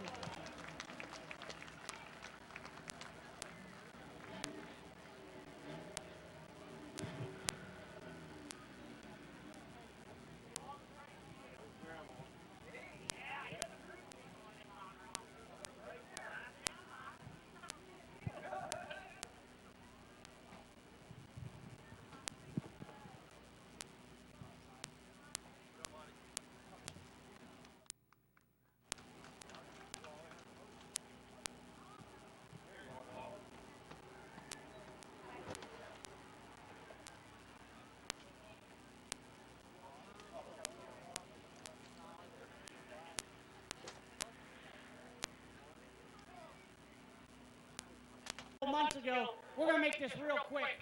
You're going to be back next week or what? How are things going? Next week. We were up to Hot Lap last night. Car was pretty good, so we'll see you next week. Perfect. Congratulations. Once again, give a round of applause for Ian Porco and Luke Porco. 9:57 of Gavin Roop and the 68X of Josh Robinson. So we'll see how this plays out. Looks like nobody else wanted to come out and play tonight with the figure eights. But nonetheless, we're going to let them rip. Here on Gillen Body Shop night at Midvale Speedway. Getting ready to go green. Gavin Roop, Blake Miley, Josh Robinson. Green flag in the air.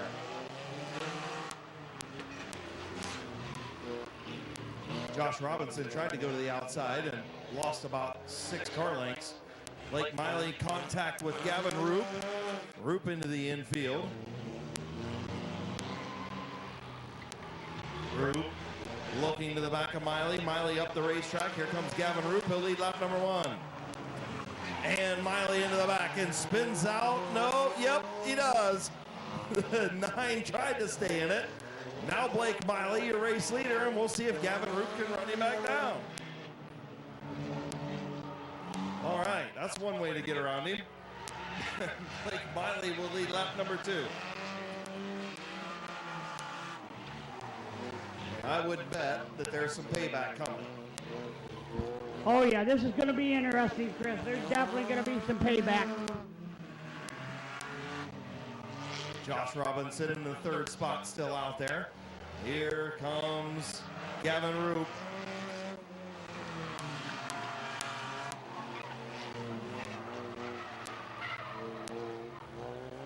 Down through the X into turn number 1. Gavin Roop trying to get around the 00 of Miley in the car that just won the compact feature with Brandon France.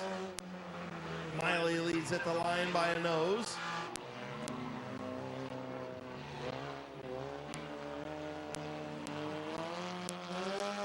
Gavin Roop just can't quite get there. I'm sure Brandon France is cringing every time he sees this car go through the X, but it's Gavin's car, so.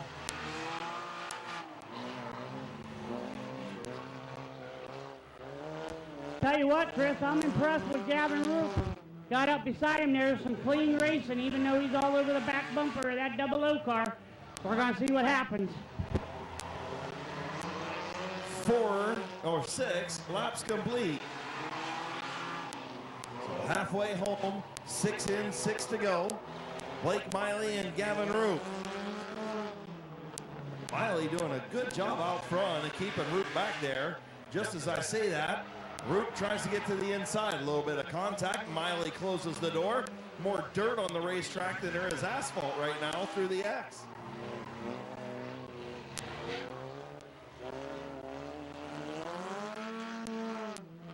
And in typical Gavin Roop fashion, he hasn't paid Blake Miley back, even though he probably owes him a couple. Oh, there it is. Contact.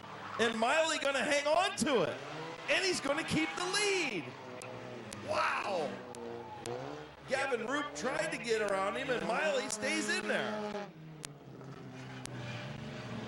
And I think Gavin Roop's got a flat. Gavin Roop with a flat right front tire. Blake Miley is now your leader in Robinson, up to second. Tough break for Gavin Roop as we're in lap number 9. 3 laps to go, Chris. 3 laps to go. 2 coming around this time for Blake Miley and Josh Robinson.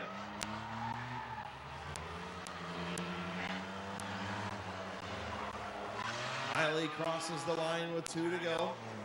And Robinson.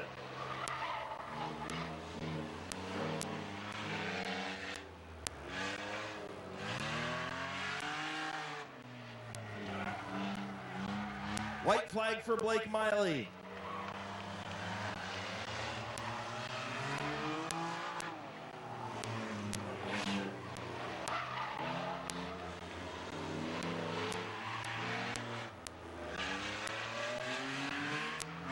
Final time around turns 1 and 2. And through the X, checkered flag for Blake Miley, his first win of the year. And Josh Robinson will finish second. So once again, folks, thank you for coming out to Midvale Speedway tonight on Hall of Fame night. Brought to you by Gillen Body Shop. We appreciate you guys being here. Hopefully you'll come back next week and see the fastest cars to visit Midvale Speedway, the Bus C Sprint Cars. Next Saturday night, brought to you by the Lutz Drive-Thru.